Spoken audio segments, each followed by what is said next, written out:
دائما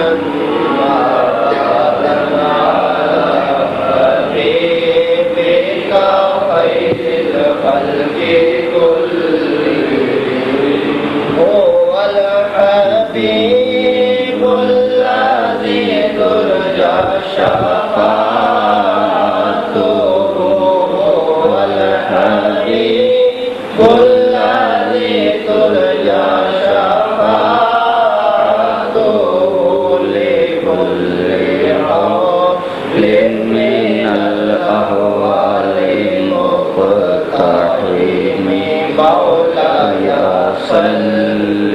وسلم دائما أبدا على حبيبك خير الخلق كلهم يا ربي بالمصطفى بلغ مقاصدنا يا ربي بالمصطفى بلغ مقاصدنا واغفر لنا ما مضى يا واسع الكرم مولاي صل وسلم دائما ابدا على حبيبك خير الخلق كلهم. اعوذ باللہ من الشیطان الرجیم بسم اللہ الرحمن الرحیم. ان الذین کذبوا بآیاتنا واستکبروا عنہا لا تفتح لهم ابواب السماء ولا يدخلون الجنة حتى يلج الجمل في سم الخياط وكذلك نجزي المجرمين لهم من جہنم مہاد ومن فوقهم غواش وكذلك نجزي الظالمين. اس سے پہلے اللہ رب العزت جل مجد الکریم نے مجرمین کا بیان فرمایا تھا، تو اب یہاں مجرمین کے عذاب کی کیفیت کا بیان کیا جا رہا ہے. فرمایا کہ بے شک وہ لوگ کذبوا بآیاتنا جنہوں نے ہماری نشانیوں کو جھٹلایا، واستکبروا عنہا اور ان سے تکبر کیا، لا تفتح لهم ابواب السماء ان کے لیے آسمان کے دروازے نہیں کھولے جائیں گے، ولا يدخلون الجنۃ اور وہ جنت میں داخل نہیں ہوں گے، حتی یلج الجمل فی سم الخیاط یہاں تک کہ اونٹ سوئی کے ناکے میں داخل نہ ہو جائے.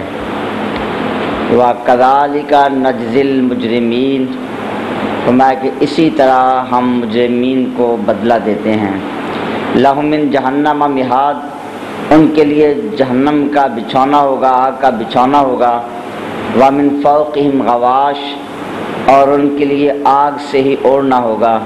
وَكَذَلِكَ نَجْزِي الظَّالِمِينَ اسی طرح ہم ظلم کرنے والوں کو جزا دیتے ہیں. تو ان آیات مبارکہ میں اللہ رب العزت جل مجد الکریم نے کفار کا بیان کیا کہ جو اللہ کی آیات کو نہیں مانتے اور اس کے مقابلے میں تکبر کرتے ہیں. فرمایا کہ ان کے لیے آسمان کے دروازے نہیں کھولے جائیں گے. تو یہ حدیث طیبہ میں اس کا بیان کیا گیا. نبی پاک صلی اللہ تعالی علیہ وسلم نے ارشاد فرمایا کہ جب فرشتے روح قبض کرنے کے لیے آتے ہیں، اگر وہ مومن ہے تو اس کے لیے خوبصورت اور حسین شکلوں میں فرشتے خوشبودار لباس لے کر اس کی روح قبض کرنے کے لیے آتے ہیں، اور اس کے ساتھ نرمی سے کلام کرتے ہیں، اسے بشارت دیتے ہیں کہ نفس مطمئنہ اللہ تعالیٰ کی رضا کی طرف اور اللہ کی رحمت کی طرف آ. اور فرمایا کہ اس کی روح کو اس طرح قبض کیا جاتا ہے جس طرح مشک سے پانی کا قطرہ نکل جائے، محسوس نہیں ہوتا. اسی طرح مومن کی روح کو قبض کیا جاتا ہے کہ اسے تکلیف کا احساس نہیں ہوتا. اور فرشتے اس کی روح کو خوشبودار جنتی لباسوں میں لپیٹ کر اللہ رب العزت کی بارگاہ میں حاضر ہوتے ہیں، اور جس آسمان سے بھی گزرتے ہیں آسمان کے فرشتے پوچھتے ہیں کہ یہ کس بندے کی روح ہے، اور پھر اس کا وہ استقبال کرتے ہیں، اسے مرحبا کہتے ہیں۔ اللہ کی بارگاہ میں اس روح کو پیش کیا جاتا ہے۔ اللہ تبارک و تعالی ارشاد فرماتا ہے کہ اس کے نامہ اعمال کو اعلیٰ علیین میں رکھ دیا جائے اور اس کی روح کو واپس کر دیا جائے، اور اس کی روح کو واپس اس کے جسم کی طرف لٹایا جاتا ہے، اور پھر قبر کے اندر فرشتے اس سے سوال کرنے آتے ہیں، ما من ربک، ما دینک، ما کنت تقول فی ھذا الرجل، یہ 3 سوال کیے جاتے ہیں، اور وہ بندہ مومن ان تینوں سوالوں کے جواب دیتا ہے کہ میرا رب اللہ ہے، میرا دین اسلام ہے۔ اور یہ ہستی جن کے متعلق سوال کیا جا رہا ہے یہ میرے نبی محمد رسول اللہ صلی اللہ تعالی علیہ وسلم ہیں۔ تو فرمایا کہ پھر حکم دیا جاتا ہے کہ اس کی قبر میں جنت کی کھڑکیاں کھول دو اور جنت کی طرف سے ہوائیں اس کی قبر میں داخل کرو، اور قیامت تک کے لیے اس کی قبر کو جنت کی ہواؤں سے معطر کر دیا جاتا ہے۔ اسی طرح فرمایا کہ اگر وہ کافر ہو تو پھر فرشتے خوفناک اور ڈراؤنی صورتوں میں اس کی روح قبض کرنے کے لیے آتے ہیں، اور آ کر بڑی سختی کے ساتھ اس سے کلام کرتے ہیں، اور اسے کہا جاتا ہے کہ اے خبیث روح، اللہ کے غضب، اللہ کی ناراضگی کی طرف نکل۔ اور فرمایا کہ اس کی روح کو اس طرح سختی کے ساتھ قبض کیا جاتا ہے جس سے ایک گیلا کپڑا ہے اس کو خاردار کانٹوں والی سلاخ جو ہے اس کے اوپر بکھیر دیا جائے، اور پھر زور سے اس سلاخ کو کھینچا جائے، وہ کپڑا تار تار ہو جاتا ہے۔ اسی طرح اس کی روح کو اس تکلیف کے ساتھ نکالا جاتا ہے، اور پھر وہ فرشتے بدبودار جہنمی کپڑوں میں اس روح کو لپیٹ کر آسمانوں کی طرف جاتے ہیں، اور فرشتے اس کے متعلق سوال کرتے ہیں، اسے بتایا جاتا ہے کہ یہ فلاں کافر کی روح ہے، تو اس کے لیے پھر آسمان کے دروازے نہیں کھولے جاتے، اور حکم دیا جاتا ہے کہ اس کی روح کو واپس کر دو، اور اس کی قبر میں پھر سوالات کیے جاتے ہیں، اور وہ ہر سوال کے جواب میں یہی کہتا ہے ہاں ہاں لا ادری، افسوس میں نہیں جانتا۔ اور پھر حکم دیا جاتا ہے کہ اس کی قبر کو جہنم کی آگ سے بھر دو، اور قبر میں اس کے لیے اللہ تبارک و تعالیٰ کی طرف سے عذاب مسلط کر دیا جاتا ہے۔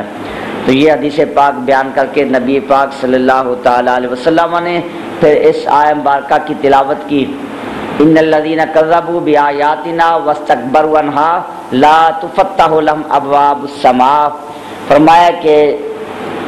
وہ لوگ جو اللہ کی آیات کی تکذیب کرتے ہیں، اس کے مقابلے میں تکبر کا اظہار کرتے ہیں، ان کے لیے آسمان کے دروازے نہیں کھولے جائیں گے۔ تو یہ کفار کی ارواح کے لیے ہے کہ جب ان کی روح قبض کی جائے گی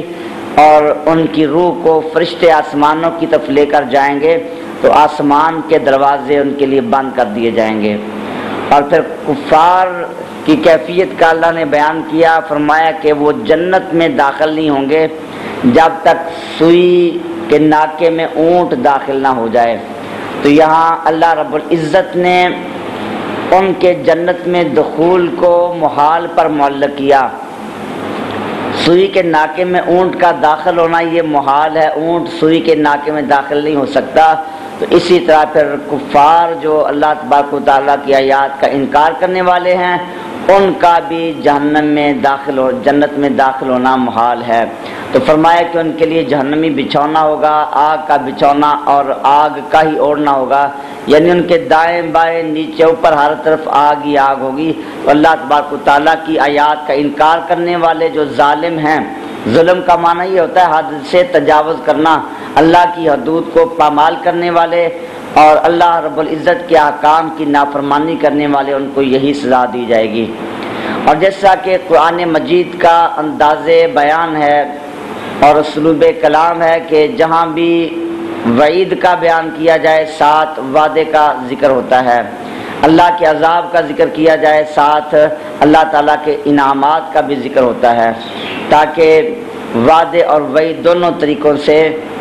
لوگوں کو تنبیہات کی جائیں۔ تو اب اللہ تبارک و تعالیٰ نے ساتھ ہی وعدے کا بیان کیا، فرمایا کہ اس کے مقابلے میں جو لوگ ایمان لائے اور نیک عمل کیے، والذین آمنوا وعملوا الصالحات، وہ لوگ جو ایمان لائے اور جنہوں نے نیک کام کیے، لا نکلف نفسا الا وسعها، ہم کسی جان کو بھی اس کی طاقت سے زیادہ تکلیف نہیں دیتے۔ یہ درمیان میں بات ذکر کر دی کہ وہ نیک اعمال کریں گے یا ایمان اختیار کریں گے، یہ طاقت سے زیادہ نہیں ہے، ہم انہی چیزوں کا پابند کریں گے جو انسان کی طاقت میں ہوگا۔ ایک انسان وہ بیمار ہے اور اس حد تک بیماری پہنچ گئی کہ وہ کھڑے ہو کر نماز ادا نہیں کر سکتا، اب اس کے لیے قیام کھڑا ہونا فرض نہیں رہے گا، وہ بیٹھ کر نماز ادا کرے، بیٹھ کر نماز ادا نہیں کر سکتا، وہ لیٹ کر نماز ادا کرے، اشارے سے نماز ادا کرے، اور جب اتنی طاقت بھی نہ رہی تو پھر اس کے لیے نماز معاف ہو جائے گی۔ تو اللہ رب العزت طاقت سے زیادہ تکلیف نہیں دیتا۔ انسان اتنا مریض ہو گیا اب وہ روزہ رکھ ہی نہیں سکتا تو اس کے لیے افطار کی اجازت ہے اور اس کے بدلے وہ فدیہ دے۔ اسی طرح انسان کے پاس مال نہیں، اب اس پر زکوٰۃ فرض نہیں ہوگی، اور اس کے پاس مال نہیں، استطاعت نہیں، زیادہ راہ نہیں ہے، اب اس پر حج فرض نہیں ہوگا، معذور ہے اس پر جہاد فرض نہیں ہوگا۔ تو اللہ رب العزت کی طرف سے جو احکام بندوں پہ فرض کیے گئے ہیں وہ طاقت سے زیادہ نہیں ہیں۔ تو اللہ تبارک و تعالیٰ چاہتا تو طاقت سے زیادہ مکلف کر دیتا، لیکن اللہ تبارک و تعالیٰ نے یہ بھی انعام فرمایا کہ ہمیں طاقت سے زیادہ اعمال کا مکلف نہیں کیا۔ تو پھر جو لوگ اللہ رب العزت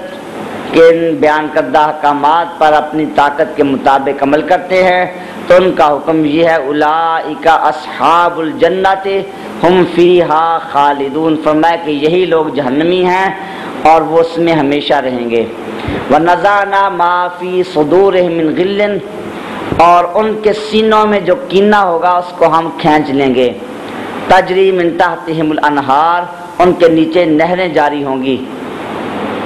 وقالوا، اور وہ کہیں گے، الحمدللہ الذی ہدانا لہذا،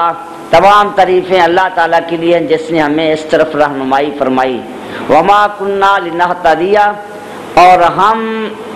اس طرف رہنمائی نہ پاتے، ہدایت نہ پاتے، لولا ان ہدانا اللہ، اگر اللہ تبارک و تعالیٰ ہمیں ہدایت عطا نہ فرماتا۔ لقد جاءت رسل ربنا بالحق، تحقیق ہمارے رب کے رسول حق لے کر تشریف لائے۔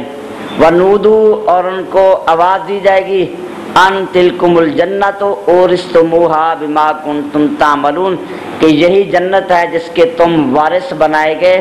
اس وجہ سے کہ تم اعمال کرتے تھے، تمہارے نیک اعمال کے صلہ میں اس جنت کا تم کو وارث بنا دیا گیا۔ تو اس آیت مبارکہ میں اللہ رب العزت نے ارشاد فرمایا کہ جنتیوں کے سینوں میں جو کینہ ہوگا اس کو دور کر دیا جائے گا۔ دنیا کے اندر جو ایمان والے ہیں اور نیک اعمال کرنے والے، آپس میں ان کے اختلافات ہیں، ان کی رنجشیں ہیں، تو حدیث پاک میں نبی پاک صلی اللہ تعالی علیہ وسلم نے فرمایا پل صراط پر ان کو روک دیا جائے گا اور ان کے ایک دوسرے پر جو حقوق ہیں ان کا بدلہ دلوایا جائے گا، اور جب جنت میں وہ داخل ہوں گے تو کسی کا کسی پر کوئی بدلہ نہیں ہوگا، اور دنیا میں ان کی آپس میں جو عداوتیں تھیں، مخالفتیں تھیں، ان سے ان کے سینے پاک ہوں گے، کیونکہ اگر سینے میں کینہ موجود ہو تو خود وہ شخص جس کے دل میں عداوت ہے وہ اس کے لیے تکلیف کا باعث ہوتا ہے۔ کسی کے بارے میں حسد ہو، کینہ ہو، عداوت، دشمنی ہو تو دشمنی رکھنے والے انسان کے لیے بھی وہ ایک تکلیف ہے کہ اس کی وجہ سے وہ خوش نہیں ہوتا، اور اپنے دشمن کو جس کے متعلق اس کے دل میں کینہ ہے اس کو اگر وہ انعامات میں دیکھے تو اسے تکلیف ہوتی ہے۔ اب اگر دنیا کی طرح وہاں بھی جنتیوں کی آپس میں مخالفتیں ہوں تو ایک جنتی اپنے دشمن کو دیکھے گا وہ جنت میں انعامات کے ساتھ ہے، اللہ کی رحمتیں حاصل کر رہا ہے، تو وہ برداشت نہیں کرے گا، اس سے تکلیف ہوگی۔ تو جنت تکلیف کا گھر نہیں ہے، جنت میں آرام ہی آرام ہوگا، کوئی پریشانی تکلیف نہیں ہوگی۔ تو اللہ تبارک و تعالی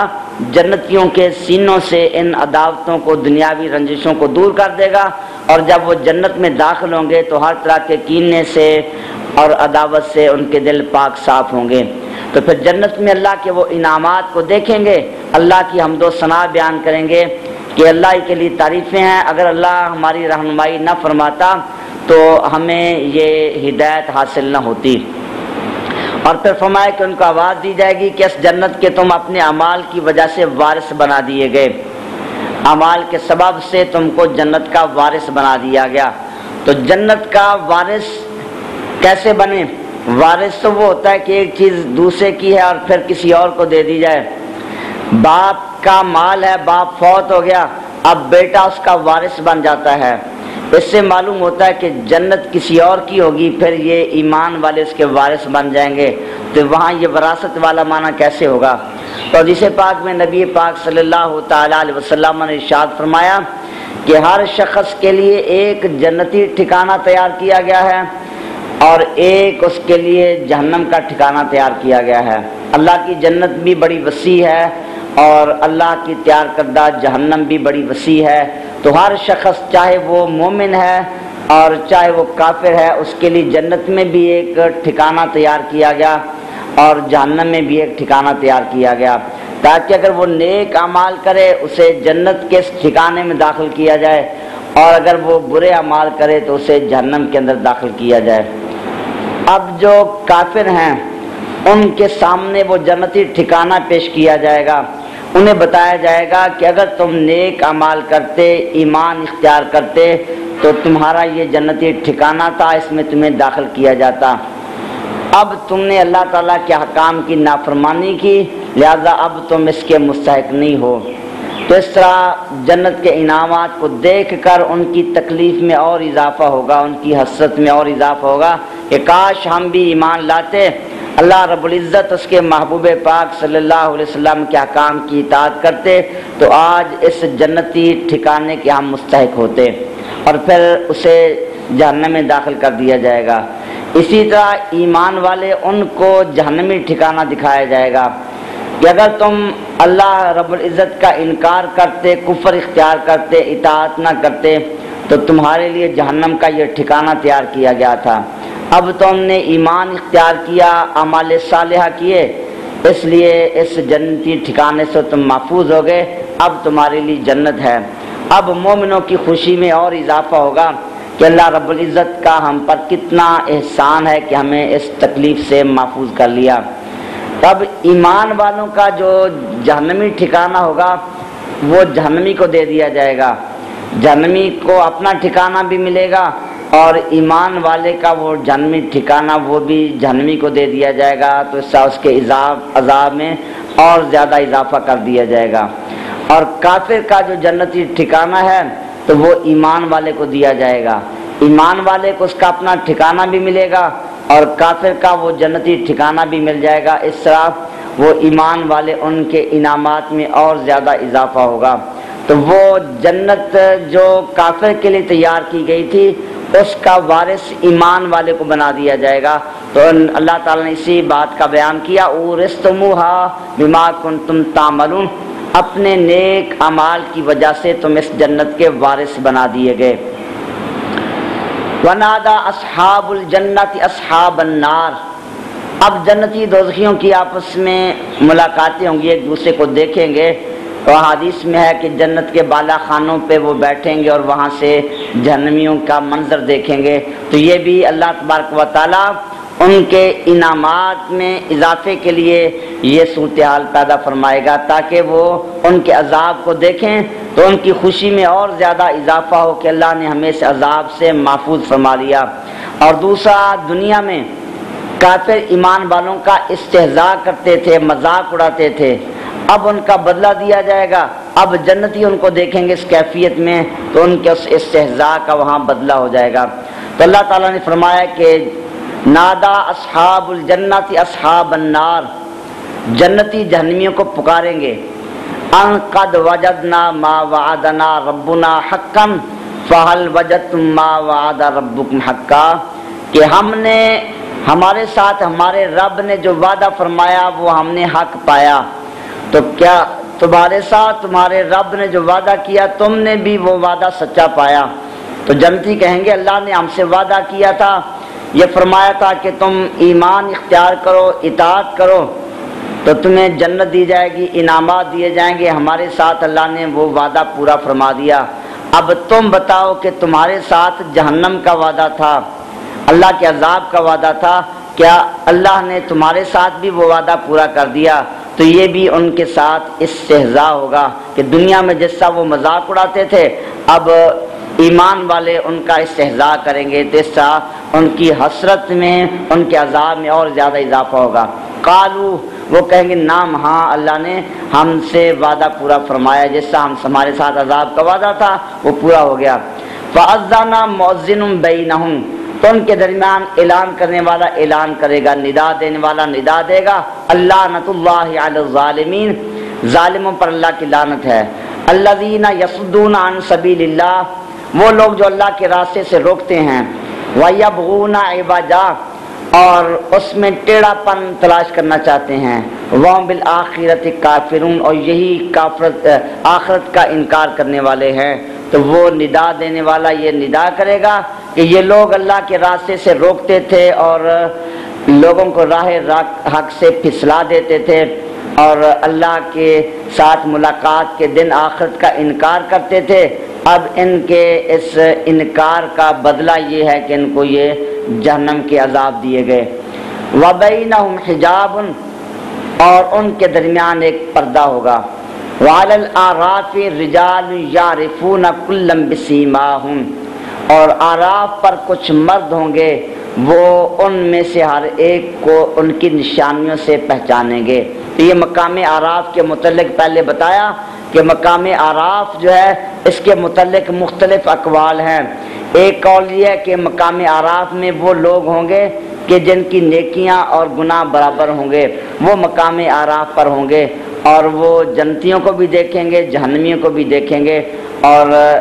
جنت میں دخول کی ان کو طمع ہوگی۔ ایک قول کے مطابق اعراف بلند جگہ کا نام ہے، وہاں انبیاء کرام علیہ السلام جلوہ فرما ہو کر جنت اور دوزخ والوں کے احوال کا مشاہدہ کریں گے۔ ایک قول یہ بھی ہے کہ مقام اعراف پر ملائکہ وہ ہوں گے اور وہ جنتی جہنمیوں کا مشاہدہ کریں گے۔ اسی طرح ایک قول کے مطابق جو لوگ جہاد میں شہید ہوئے اور ان کے والدین ان سے ناراض ہیں، وہ مقام اعراف پر ٹھہرائے جائیں گے۔ تو یہ مختلف اقوال ہیں۔ تو مقام اعراف پر وہ لوگ ٹھہرائے جائیں گے جو جہنم میں داخل نہیں ہوں گے اور ابھی تک وہ جنت میں بھی داخل نہیں ہوئے ہوں گے۔ تو فرمایا کہ اعراف پر کچھ ایسے مرد ہوں گے، وہ ان میں سے ہر ایک کو، جنتیوں کو بھی جہنمیوں کو بھی ان کی علامات سے پہچانیں گے۔ جنتیوں اور جہنمیوں کے لیے اللہ تبارک و تعالیٰ نے علامات مقرر فرمائی ہوں گی، تو وہ ان علامات کو دیکھ کر فرمایا قرآن پاک میں، وجوہ یومئذ ناظرۃ الی ربہا ناظرہ، تو کچھ چہرے اس روز تر و تازہ ہوں گے، یوم تبیض وجوہ وتسود وجوہ، کچھ چہرے اس روز سفید ہوں گے اور کچھ چہرے سیاہ ہوں گے، تو اپنے ان علامات سے پہچانے جائیں گے، تو پھر وہ ان کے ساتھ باتیں کریں گے۔ وَنَادَوْا أَصْحَابَ الْجَنَّةِ، وہ جنتیوں کو پکاریں گے، ان سلام علیکم، کہ تم پر سلامتی ہو، جنتیوں کو دیکھ کر انہیں سلام کریں گے۔ لم يدخلوها، وہ جنت میں داخل نہیں ہوئے ہوں گے، وَهُمْ يَطْمَعُونَ، اور وہ اس کی طمع رکھتے ہوں گے، یعنی ابھی تک وہ جنت میں داخل نہیں ہوں گے لیکن جنت میں دخول کی ان کو امید ہوگی۔ تو جنتیوں کو دیکھ کر وہ جنتیوں کو سلام کریں گے۔ اس کے بعد فرمایا وَإِذَا صُرِفَتْ أَبْصَارُهُمْ تِلْقَاءَ أَصْحَابِ النَّارِ، جب ان کی نگاہیں جہنمیوں کی طرف پھیر دی جائیں گی، قَالُوا رَبَّنَا لَا تَجْعَلْنَا مَعَ الْقَوْمِ الظَّالِمِينَ، تو اللہ کی بارگاہ میں عرض کریں گے،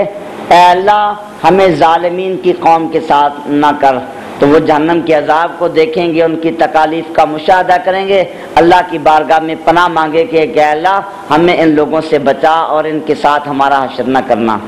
وَنَادَى أَصْحَابُ الْأَعْرَافِ رِجَالًا يَعْرِفُونَهُمْ بِسِيمَاهُمْ، اور وہ اعراف والے لوگ کچھ مردوں کو پکاریں گے جن کو وہ ان کی نشانیوں سے پہچانتے ہوں گے۔ تو جہنم میں جو جہنمی ہیں اعراف والے ان کو پہچانیں گے، ان کے رشتہ دار ہوں گے، ان کے عزیز اقربا ہوں گے، دنیا میں انہیں وہ جانتے ہوں گے، تو ان کو پہچانیں گے اور پھر ان سے یہ کہیں گے قالوا ما اغنا عنکم جمعکم، تمہاری جماعت نے تمہیں کوئی فائدہ نہیں دیا، وما کنتم تستکبرون، اور تم جو تکبر کرتے تھے اس نے تمہیں کوئی فائدہ نہیں دیا۔ تو وہ اعراف والے جہنمیوں کو کہیں گے کہ دنیا میں تمہاری جماعتیں تھیں، بڑے منظم تھے، گروہ بنائے ہوئے تھے، اور ان گروہوں نے آج تمہیں فائدہ نہیں دیا۔ دنیا میں تم مسلح تھے، مسلمانوں پر حملے کرتے تھے اور بم بلاسٹ کر دیتے تھے، آج وہ چیزیں تمہارے کام نہیں آئیں۔ دنیا میں تم تکبر کرتے تھے، اللہ کی آیات سے انکار کرتے تھے، آج تمہارا وہ تکبر یہاں کام نہیں آیا۔ اہؤلاء الذین اقسمتم لا ینالہم اللہ برحمہ، کیا یہی لوگ ہیں جن کے متعلق تم قسمیں کھاتے تھے کہ ان کو اللہ کی رحمت نہیں پہنچے گی؟ ادخلوا الجنۃ لا خوف علیکم ولا انتم تحزنون، ان سے تو یہ کہا گیا کہ تم جنت میں داخل ہو جاؤ، تم پر کوئی خوف نہیں اور نہ تم غمگین ہوگے۔ اعراف والے جہنمیوں سے کہیں گے دنیا میں تم ان ایمان والوں کو یہ کہتے تھے کہ یہ لوگ جنت میں جانے کے کس قابل ہیں، یہ کمزور لوگ ہیں، ضعیف لوگ ہیں، ہم طاقتور ہیں، ہم منظم ہیں تو ہم جنتی ہیں، یہ لوگ جنت میں نہیں جائیں گے، قسمیں اٹھا کر لوگوں کو بتاتے تھے کہ یہ جنت میں داخل نہیں ہوں گے۔ لیکن آج دیکھ لو کہ جن کے متعلق تمہارا یہ دعویٰ تھا کہ یہ جنت میں داخل نہیں ہوں گے، ان سے تو اللہ کا ارشاد یہ ہے کہ اللہ نے ان سے فرما دیا ادخلوا الجنہ، تم جنت میں داخل ہو جاؤ، لا خوف علیکم ولا انتم تحزنون، تم پر کوئی خوف نہیں اور نہ تم غمگین ہوگے۔ تو دنیا میں تمہارے وہ جو دعوے تھے آج وہ دعوے سارے باطل ہو گئے۔ تو جہنمیوں سے کلام کرنے کے بعد اب پھر فرمایا کہ جہنمی جنتیوں سے بات کریں گے، ونادا اصحاب النار اصحاب الجنہ، جہنمی جنتیوں سے بات کریں گے، ان افیدوا علینا من الماء، کہ ہم پر اپنی طرف سے پانی انڈیلو۔ فیضان، فیض جو یہ کہتے ہیں کہ برتن کو اس طرح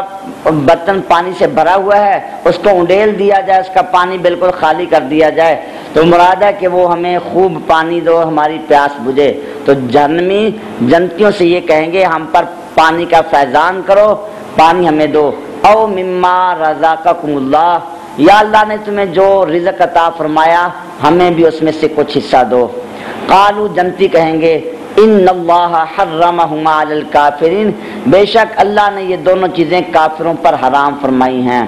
کافروں کے لیے جنت کا پانی، جنت کے مشروبات، جنت کے طعام، کھانے، پھل وغیرہ، یہ سب چیزیں کافروں کے لیے حرام ہیں، آج تمہیں ان چیزوں میں سے کوئی حصہ نہیں مل سکتا۔ الذین اتخذوا دینہم لہوا ولعبا، وہ کافر جنہوں نے دین کو کھیل تماشا بنایا، وغرتہم الحیات الدنیا، اور جن کو دنیا کی زندگی نے دھوکے میں ڈالا کہ دنیا میں تو تم دین کو کھیل تماشا سمجھتے تھے اور دین والوں کو حقیر جانتے تھے، اور دنیا کی زندگی میں تم محو ہو کر دھوکے میں آ چکے تھے، لیکن آج دیکھو وہ دنیا کی زندگی ختم ہو چکی ہے، وہ تمہارے کام نہیں آئی، اور آج تمہارا دین کے ساتھ مذاق اڑانا تمہارے لیے وبال بن گیا، لہذا آج تم ان انعامات سے حصہ نہیں لے سکتے۔ فَالْيَوْمَ نَنْسَاهُمْ كَمَا نَسُوا لِقَاءَ يَوْمِهِمْ هَذَا، آج ہم ان کو اسی طرح چھوڑ دیں گے جس طرح انہوں نے اس دن کی ملاقات کو بھلا دیا۔ وَمَا كَانُوا بِآيَاتِنَا يَجْحَدُونَ، اور جس طرح وہ ہماری آیات سے انکار کرتے تھے۔ تو اللہ تعالیٰ فرمائے گا کہ دنیا میں یہ ہماری آیات کو فراموش کر دیتے تھے، ہماری آیات پہ عمل نہیں کرتے تھے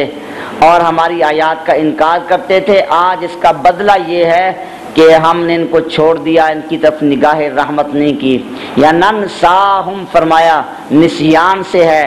اس کا لفظی معنی لغوی معنی بھول جانا ہے، تو وہ معنی کریں تو یہ معنی ہوگا کہ اللہ فرمائے گا کہ آج ہم نے ان کو بھول گئے ہیں، اور کئی مترجمین انہوں نے یہی ترجمہ کیا کہ اللہ تعالیٰ فرمائے گا کہ ہم ان کو بھول گئے ہیں، حالانکہ اللہ تبارک و تعالیٰ کی ذات بھولنے سے پاک ہے، نسیان سے پاک ہے۔ تو یہاں نسیان کا اپنا معنی مراد نہیں، بلکہ بھول جانے کو ترک لازم ہوتا ہے، آدمی کوئی چیز بھول جائے اس کو چھوڑ دیتا ہے۔ ایک آدمی نماز بھول گیا، اسے یاد نہ رہا تو وہ نماز ادا نہیں کرے گا، ترک کر دے گا۔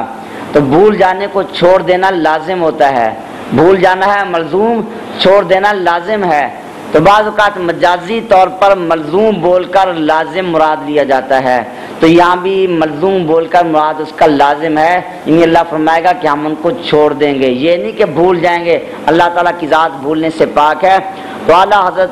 امام اہل سنت فاضل بریلوی قدس سرہ العزیز آپ نے ترجمہ کرتے وقت اللہ رب العزت، نبی پاک صلی اللہ تعالی علیہ وسلم اور مقبولان بارگاہ الہی ان سب کے مقام آداب کی رعایت کی، اس کے مطابق ترجمہ فرمایا فَالْيَوْمَ، تو آج ہم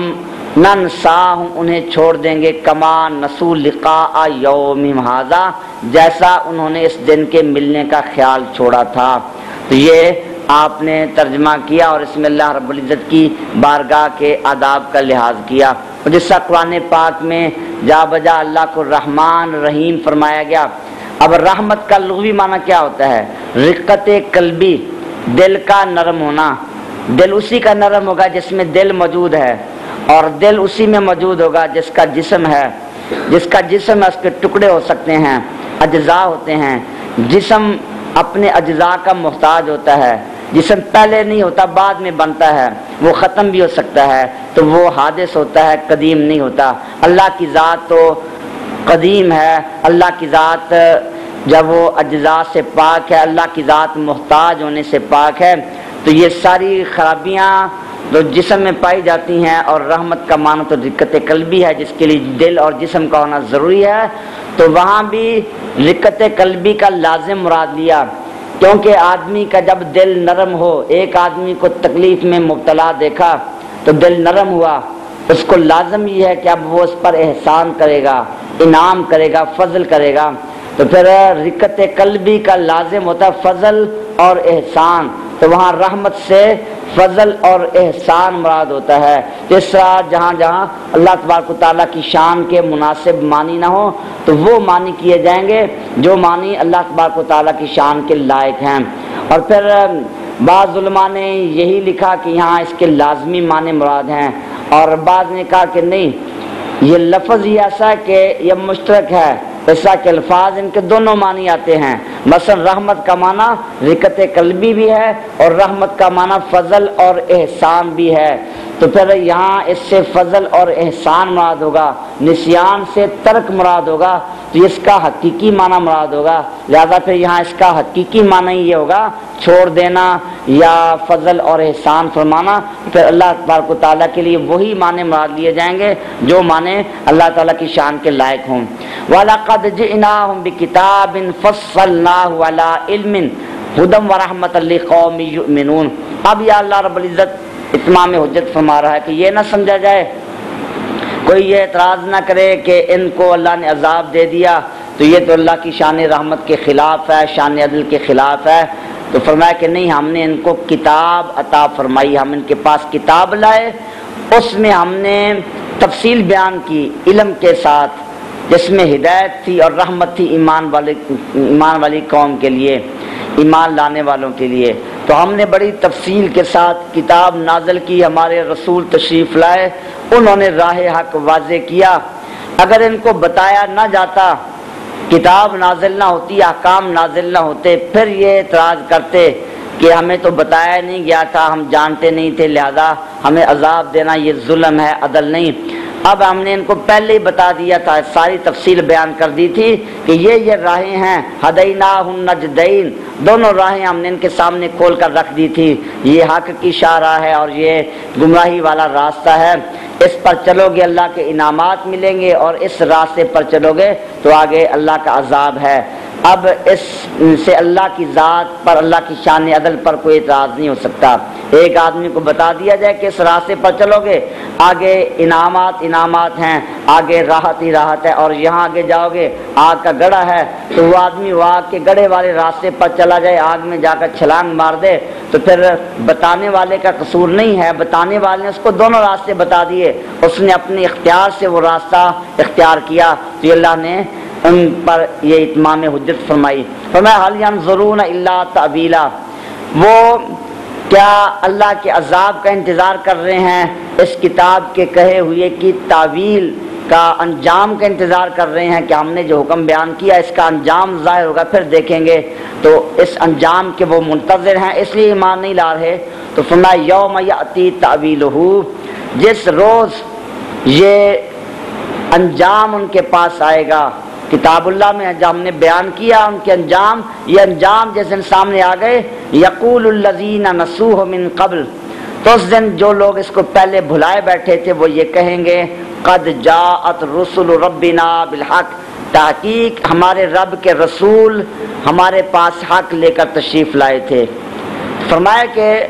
اب یہ انتظار کر رہے ہیں کہ اللہ کا عذاب آئے، وہ انجام سامنے آئے، پھر ہم مانیں گے۔ فرمایا جس دن وہ انجام سامنے آ گئے پھر تو یہ مان جائیں گے، پھر یہ مجرم لوگ جو آج بھولے بیٹھے ہیں اس دن یہ بھی اقرار کریں گے کہ ہاں ہمارے پاس اللہ کے رسول تشریف لائے تھے، حق بیان کیا تھا، مگر اس وقت کا ماننا فائدہ مند نہیں ہوگا۔ اس وقت یہ التجا کریں گے، یہ کہیں گے فَهَلْ لَنَا مِن شُفَاعَةٍ، کیا ہمارا کوئی سفارشی ہے؟ فَيَشْفَعُوا لَنَا، تو وہ ہماری سفارش کر دیں، او نردو، یا ہمیں واپس کر دیا جائے، فَنَعْمَلَ غَيْرَ الَّذِي كُنَّا نَعْمَلُ، تو ہم وہ عمل اس کے خلاف عمل کریں جو عمل ہم پہلے کرتے تھے۔ تو وہ کہیں گے کہ یا تو کوئی ہماری سفارش کر دے اللہ کی بارگاہ میں، اللہ ہمیں معاف فرما دے، یا ہمیں دوبارہ دنیا میں بھیج دیا جائے، تو دنیا میں ہم پہلے جو اعمال کرتے تھے اللہ کے انکار والے وہ اعمال نہیں کریں گے بلکہ اب نیک اعمال کریں گے۔ تو یہ دونوں باتیں نہیں مانی جائیں گی، کیونکہ اللہ نے یہاں واضح فرما دیا کافروں کے لیے کوئی سفارشی نہیں ہے، اور یہ فرما دیا کہ وہاں سے واپسی کا کوئی راستہ نہیں ہے۔ قد خسروا انفسهم، تحقیق ان لوگوں نے اپنی جانوں پر ظلم کیا، وضل عنہم ما كانوا یفترون، اللہ تبارک و تعالیٰ پر وہ افترا جو باندھتے تھے تو وہ سارے افترا گم ہو گئے، جھوٹی باتیں کرتے تھے اور بتوں کو اللہ کا شریک ٹھہراتے تھے یہ ہمارے مددگار بنیں گے، آج وہ ساری باتیں ساتھ چھوڑ گئیں تو انہوں نے خود اپنی جانوں پر ظلم کیا ہے۔ تو اللہ تبارک و تعالیٰ نے یہاں مجرموں کے احوال بیان فرمائے، اس کے بعد اب اللہ تبارک و تعالیٰ اپنی قدرت کے دلائل اور انعامات کا بیان فرما رہا ہے تاکہ لوگ اللہ تعالیٰ کی قدرت کے دلائل میں غور و فکر کریں، اللہ کی ذات کی طرف رجوع کریں اور تضرع اور آہوزاری کے ساتھ اس کو پکاریں۔ فرمایا ان ربکم اللہ الذی خلق السماوات والارض، بے شک تمہارا رب اللہ ہے جس نے آسمان و زمین کو پیدا فرمایا فی ستۃ ایام، 6 دن میں۔ اللہ تبارک و تعالیٰ نے 6 دن میں آسمان و زمین کو پیدا فرمایا، تو یہ 6 دن جو ہیں اس سے جب وہ دنیا کے دنوں کے ایام کی مقدار مراد ہے، اس وقت جب زمین و آسمان کو پیدا کیا گیا اس وقت یہ ایام نہیں تھے، سورج کا طلوع و غروب نہیں تھا، تو یہاں ایک قول کے مطابق دنیا کے ایام کی مقدار کے مطابق وہ ایام تھے، یا پھر اور بھی مختلف اقوال ہیں کہ 6 وقفوں میں اللہ نے پیدا کیا۔ اب وہ یوم کتنے مقدار کے تھے یہ اللہ رب العزت جانتا ہے، اس بارے میں مختلف اقوال ہیں اور احادیث میں یہ مختلف بیان کیا گیا، مختلف روایات ہیں۔ اتوار اور پیر والے دن زمین کو، منگل بدھ کو پہاڑ، دریا، درخت، جمعرات اور جمعے کو آسمان بنائے،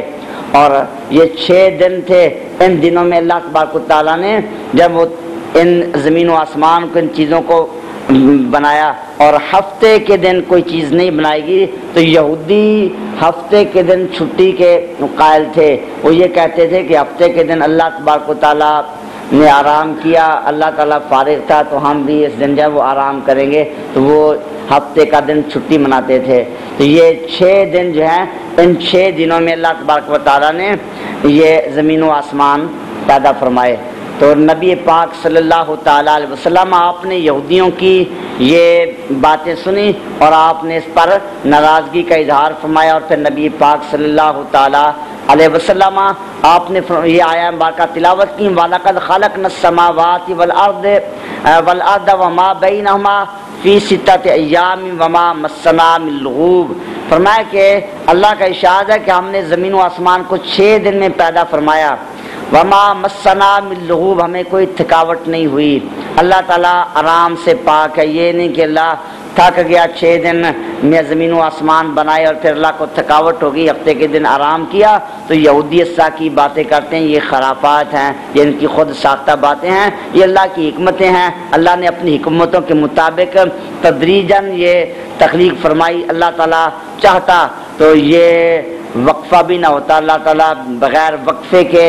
ان چیزوں کو پیدا فرما دیتا، لیکن یہ اللہ کی حکمت کاملہ ہے۔ بعض چیزوں کو اللہ نے امر کن سے پیدا فرما دیا اور بعض چیزوں کو تدریجاً پیدا فرمایا، تو یہ نہیں کہ اللہ رب العزت کی ذات کو کوئی چیز بنانے کے لیے زمانہ چاہیے، وقفہ چاہیے، اسے کوئی آرام کی ضرورت ہے۔ اللہ تبارک و تعالیٰ ان سب چیزوں سے پاک ہے۔ الا لہ الخلق والامر، سن لو اللہ رب العزت کے دست قدرت میں ہی پیدا کرنا ہے اور اللہ تبارک و تعالیٰ کے دست قدرت میں ہی حکم ہے۔ تبارک اللہ رب العالمین، اللہ تعالیٰ برکت والا جو تمام جان والوں کا رب ہے۔ تو ان آیات میں اللہ تبارک و تعالیٰ نے اپنی قدرت کے دلائل بیان فرما دیے کہ اللہ قادر ہے، اس نے زمین و آسمان کو پیدا فرمایا اور فرمایا یغشی اللیل ثم استوى علی العرش، پھر اللہ تعالیٰ نے عرش پر استوا فرمایا جیسا کہ اللہ کی شان کے لائق ہے۔ استوا کا لغوی معنی کہ وہ کسی چیز پہ بیٹھ جانا، اللہ تبارک و تعالیٰ بیٹھ جانے سے ان چیزوں سے پاک ہے۔ تو یہ آیات متشابہات ہیں کہ اللہ نے استوا فرمایا، اللہ کا استوا کس طرح کا ہے تو اس کیفیت سے ہم آگاہ نہیں۔ اللہ نے اپنی شان کے مطابق استوا فرمایا۔ اللہ تبارک و تعالیٰ عرش پر جلوہ فرما ہوا، اللہ کیسے جلوہ فرما ہوا؟ یا اللہ نے عرش کا استوا فرمایا، عرش کا قصد فرمایا، تو یہ اللہ کی شان کے جو مناسب معنی ہیں وہ اللہ تبارک و تعالیٰ کی ذات جانتی ہے۔ تو یہ آیات متشابہات میں ہیں، اور بعض جب وہ بد عقیدہ لوگ ان آیات سے اللہ تعالیٰ کے لیے جسم ثابت کرتے ہیں، جیسا قرآن پاک میں اللہ تعالیٰ کے لیے ید اللہ کا لفظ استعمال فرمایا گیا، اسی طرح یوم یکشف عن ساق، اس دن پنڈلی کھولی جائے گی، تو اللہ تعالیٰ تو پنڈلی سے پاک ہے۔ اللہ تبارک و تعالیٰ کے لیے وجہ اللہ کا ذکر کیا گیا، اینما تولو فثم وجہ اللہ، جس طرح بھی چہرہ کرو اللہ تبارک و تعالیٰ کا وہاں چہرہ ہے، اللہ تو اس چہرے سے پاک ہے۔ اللہ تبارک و تعالیٰ ان اعضاء سے، جسم سے پاک ہے۔ ان آیات کے جب وہ معنی متشابہات میں سے ہیں کہ اللہ تبارک و تعالیٰ اور نبی پاک صلی اللہ تعالیٰ علیہ وسلم ان معنی کو جاننے والے ہیں، البتہ ان کی تعویلات کی گئی ہیں کہ جو اللہ تعالیٰ کی شان کے لائق ہیں، جیسا یہاں استوا کی تعویل یہ کی گئی کہ زمین و آسمان کو اللہ نے پیدا کیا، پھر عرش کا قصد فرمایا، یا پھر اللہ تعالیٰ عرش پر جلوہ فرما ہوا۔ اس لیے اعلیٰ حضرت فاضل بریلوی رحمۃ اللہ علیہ آپ نے ترجمہ کیا ثم استوى علی العرش، پھر اللہ نے عرش پر استوا فرمایا جیسا اللہ کی شان کے لائق ہے۔ یغشی اللیل النہار، ہم نے رات کو دن کے ذریعے چھپا دیا، یطلبہ حثیثاً، دن رات کے پیچھے جلدی جلدی آتا ہے، پہلے رات آتی ہے پھر اس کے پیچھے جلدی جلدی دن آتا ہے، دن آ کر رات کو چھپا دیتا ہے، رات آتی ہے دن کو چھپا دیتی ہے۔ تو یہ اللہ کا نظام قدرت ہے، یہ بھی اللہ کے وجود کی دلیل ہے، اللہ کی قدرت کی دلیل ہے کہ اتنا بڑا نظام کسی چلانے والے کے بغیر نہیں چل سکتا، اور پھر جو چلانے والا ہے وہ قادر بھی ہے، وہ علیم بھی ہے، حکیم بھی ہے، تبھی تو یہ سارا نظام حکمت کے مطابق ہے۔ والشمس والقمر، سورج کو اور چاند کو ہم نے بنایا، وہ نجوم اور ستاروں کو بنایا، مسخرات بامرہ، سب اللہ کے حکم کے تابع ہیں۔ سورج اپنے مقررہ راستے پر چل رہا ہے، چاند ستارے جو جو ان کے راستے ہیں اس کے مطابق وہ چل رہے ہیں، گردش میں ہیں، اور اس نظام میں کوئی فرق نہیں آ رہا۔ تو یہ ساری چیزیں اللہ کے وجود قدرت کی دلیلیں ہیں۔ تو لہذا اللہ کا اس سے خالق ہونا اور اللہ کے حکم کا جاری ہونا ثابت ہو گیا۔ تو فرمایا الا لہ الخلق والامر، سن لو اللہ کے لیے تخلیق ہے اور اللہ ہی کے لیے امر ہے،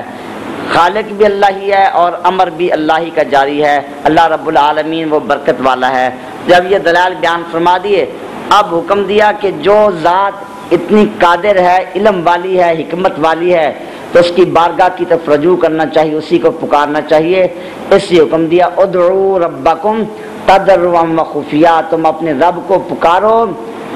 گر گراتے ہوئے اور خفیہ طور پر، اللہ کی بارگاہ کی طرف رجوع کرو آہوزاری کے ساتھ، پوشیدہ طور پر ہر وقت اللہ کی بارگاہ کی طرف رجوع کرو. انہ لا یحب المعتدین، بے شک اللہ تبارک و تعالی حد سے بڑھنے والوں کو پسند نہیں کرتا. تو یہ ذکر کرنا ہے تو اس میں بھی اعتدال چاہیے. اگر ذکر اس طریقے سے شروع کر دیا جائے اتنی بلند آواز سے چیخ چیخ کر کہ پورے محلے والے جب وہ پریشان ہو جائیں، بعض لوگوں کا یہ طریقہ ہے جماعت کی صورت میں اس طرح ذکر کرتے ہیں کہ پورے محلے میں شور و غل برپا ہو جاتا ہے، تو یہ حد سے بڑھ جانا اور اس طریقے سے چیخ و پکار کرنا یہ اللہ کو پسند نہیں ہے. تو میانہ روی چاہیے. تو اس لیے فرمایا کہ اللہ کو پکارو گڑ گڑاتے ہوئے اور خفیہ. تو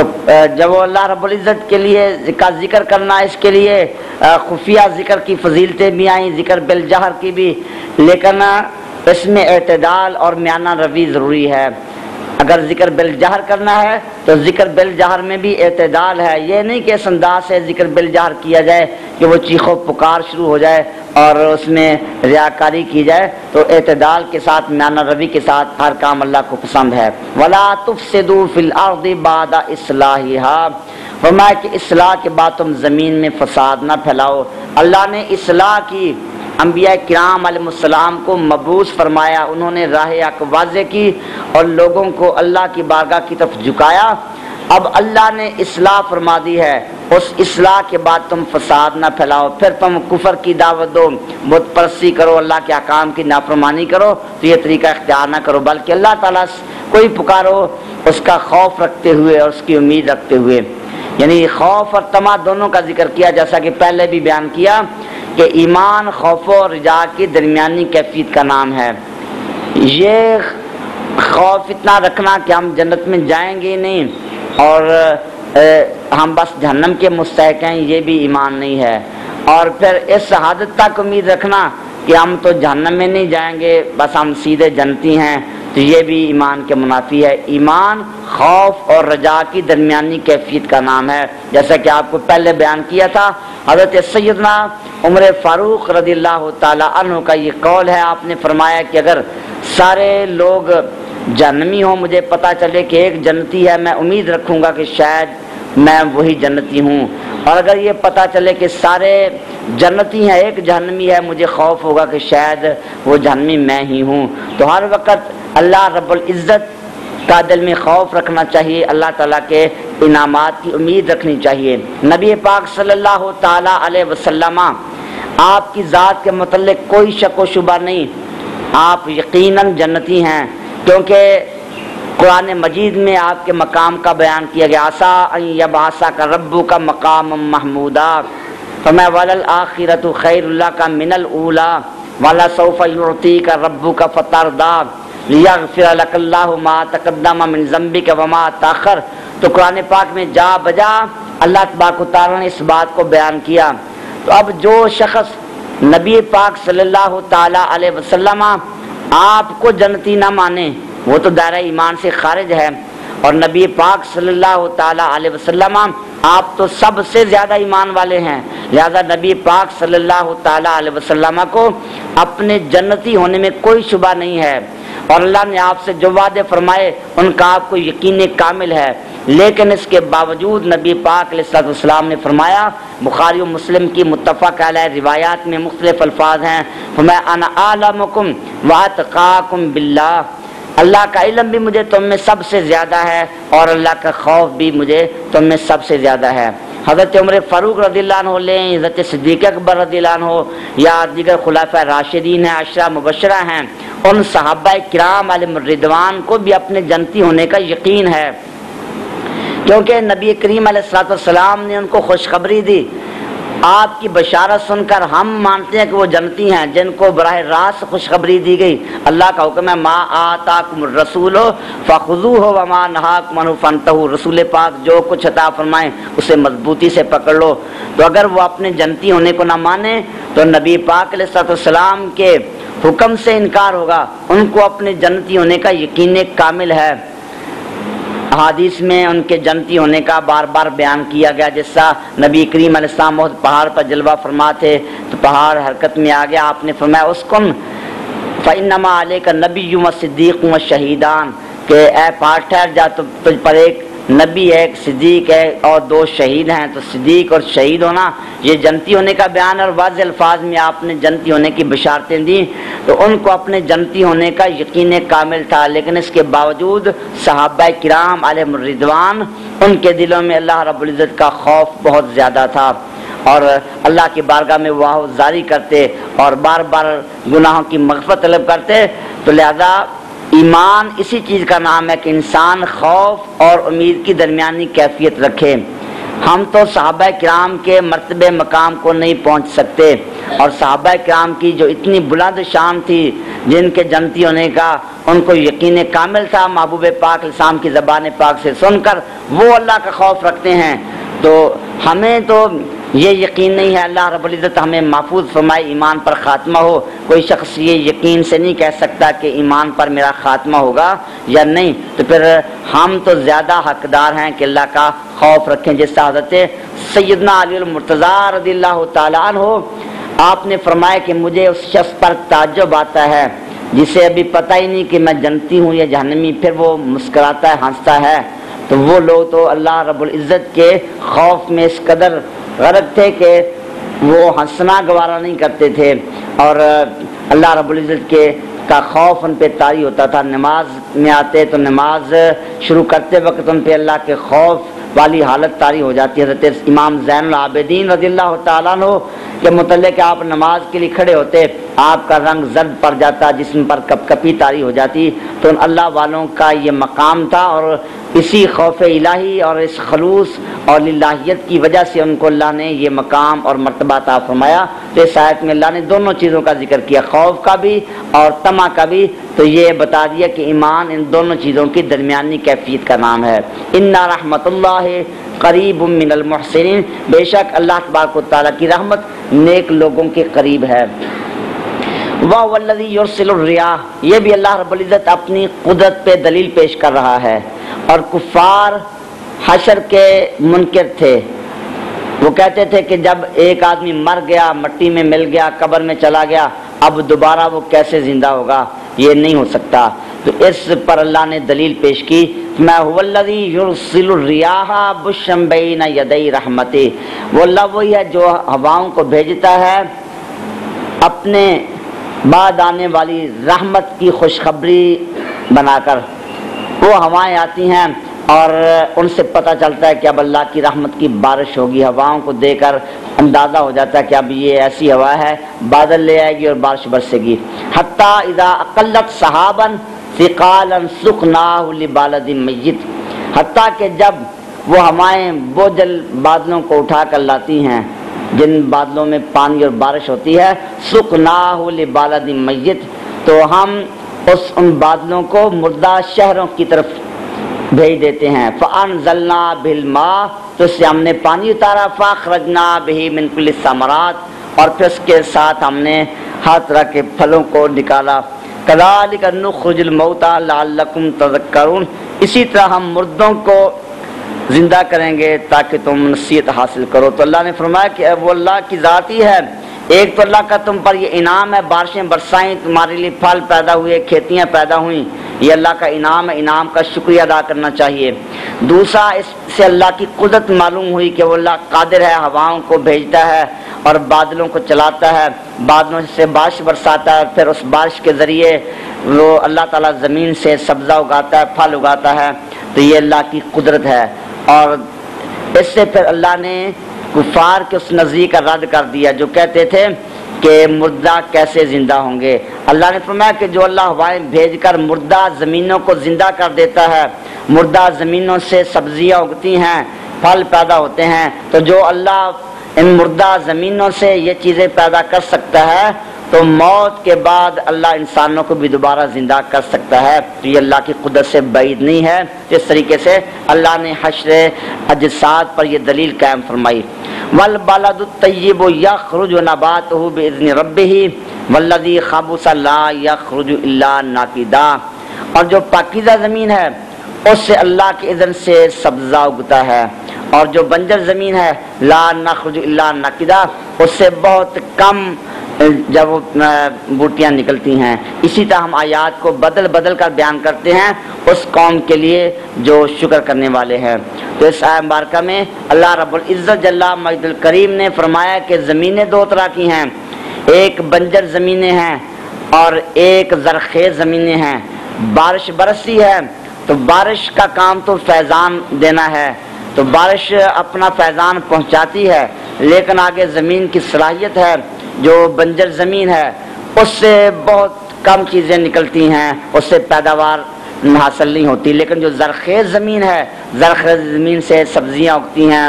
اور پھول، وہاں سے پھولدار پودے اگتے ہیں، پھول نکلتے ہیں، تو یہ زمین کی اپنی اپنی استعداد ہے۔ اسی طرح قرآن مجید اللہ کا نور ہے، اللہ کی رحمت کی بارش ہے، نبی پاک علیہ السلام کے ارشادات عالیہ اور آپ کی عطا کردہ ہدایت یہ اللہ کی رحمت کی بارش ہے۔ آگے لوگوں کے دل دو طرح کے ہیں، کچھ لوگوں کے دل بنجر زمین کی طرح ہیں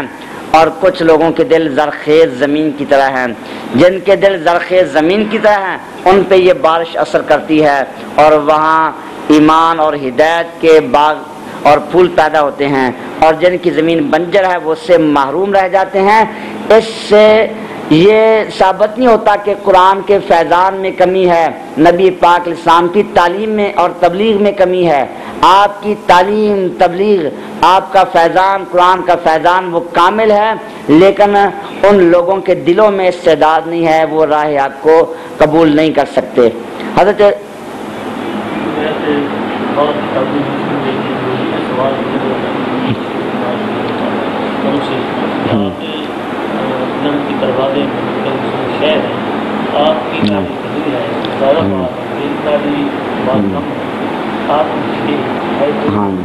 ہاں وہ واقعہ ہے نا کہ قرآن مجید سے استدلالات کیے جاتے ہیں۔ حضرت سیدنا علی المرتضیٰ رضی اللہ تعالیٰ عنہ شیر خدا، آپ سے یہودی نے سوال کیا، تم کہتے ہو قرآن پاک میں ہر چیز کا بیان ہے، وہ یہودی کھودا تھا، داڑھی نہیں تھی، اور حضرت علی المرتضیٰ رضی اللہ تعالیٰ عنہ کی داڑھی گھنی تھی، تو اس نے کہا یہ کہاں لکھا ہوا ہے تمہاری داڑھی گھنی ہوگی اور میرے داڑھی اس طرح کی ہوگی؟ تو حضرت علی المرتضیٰ رضی اللہ عنہ فرمایا کہ اللہ کا یہ فرمان ہے کہ پاکیزہ زمین جو ہے تو اس سے ہر طرح کی بوٹیاں نکلتی ہیں، اور جو بنجر زمین ہے اس سے بہت تھوڑا نکلتا ہے، تو تمہاری زمین بنجر ہے اور میری زرخیز زمین ہے، تو یہ قرآن پاک میں اس کا بیان ہے۔ تو اللہ تبارک و تعالیٰ جن کے سینے کھول دے تو وہ قرآن پاک سے ہر چیز کا ان کو علم آ جاتا ہے۔ حضرت سیدنا پیر مہر علی شاہ صاحب گولروی رحمۃ اللہ تعالیٰ علیہ، آپ کے پاس وہ انگریز آیا،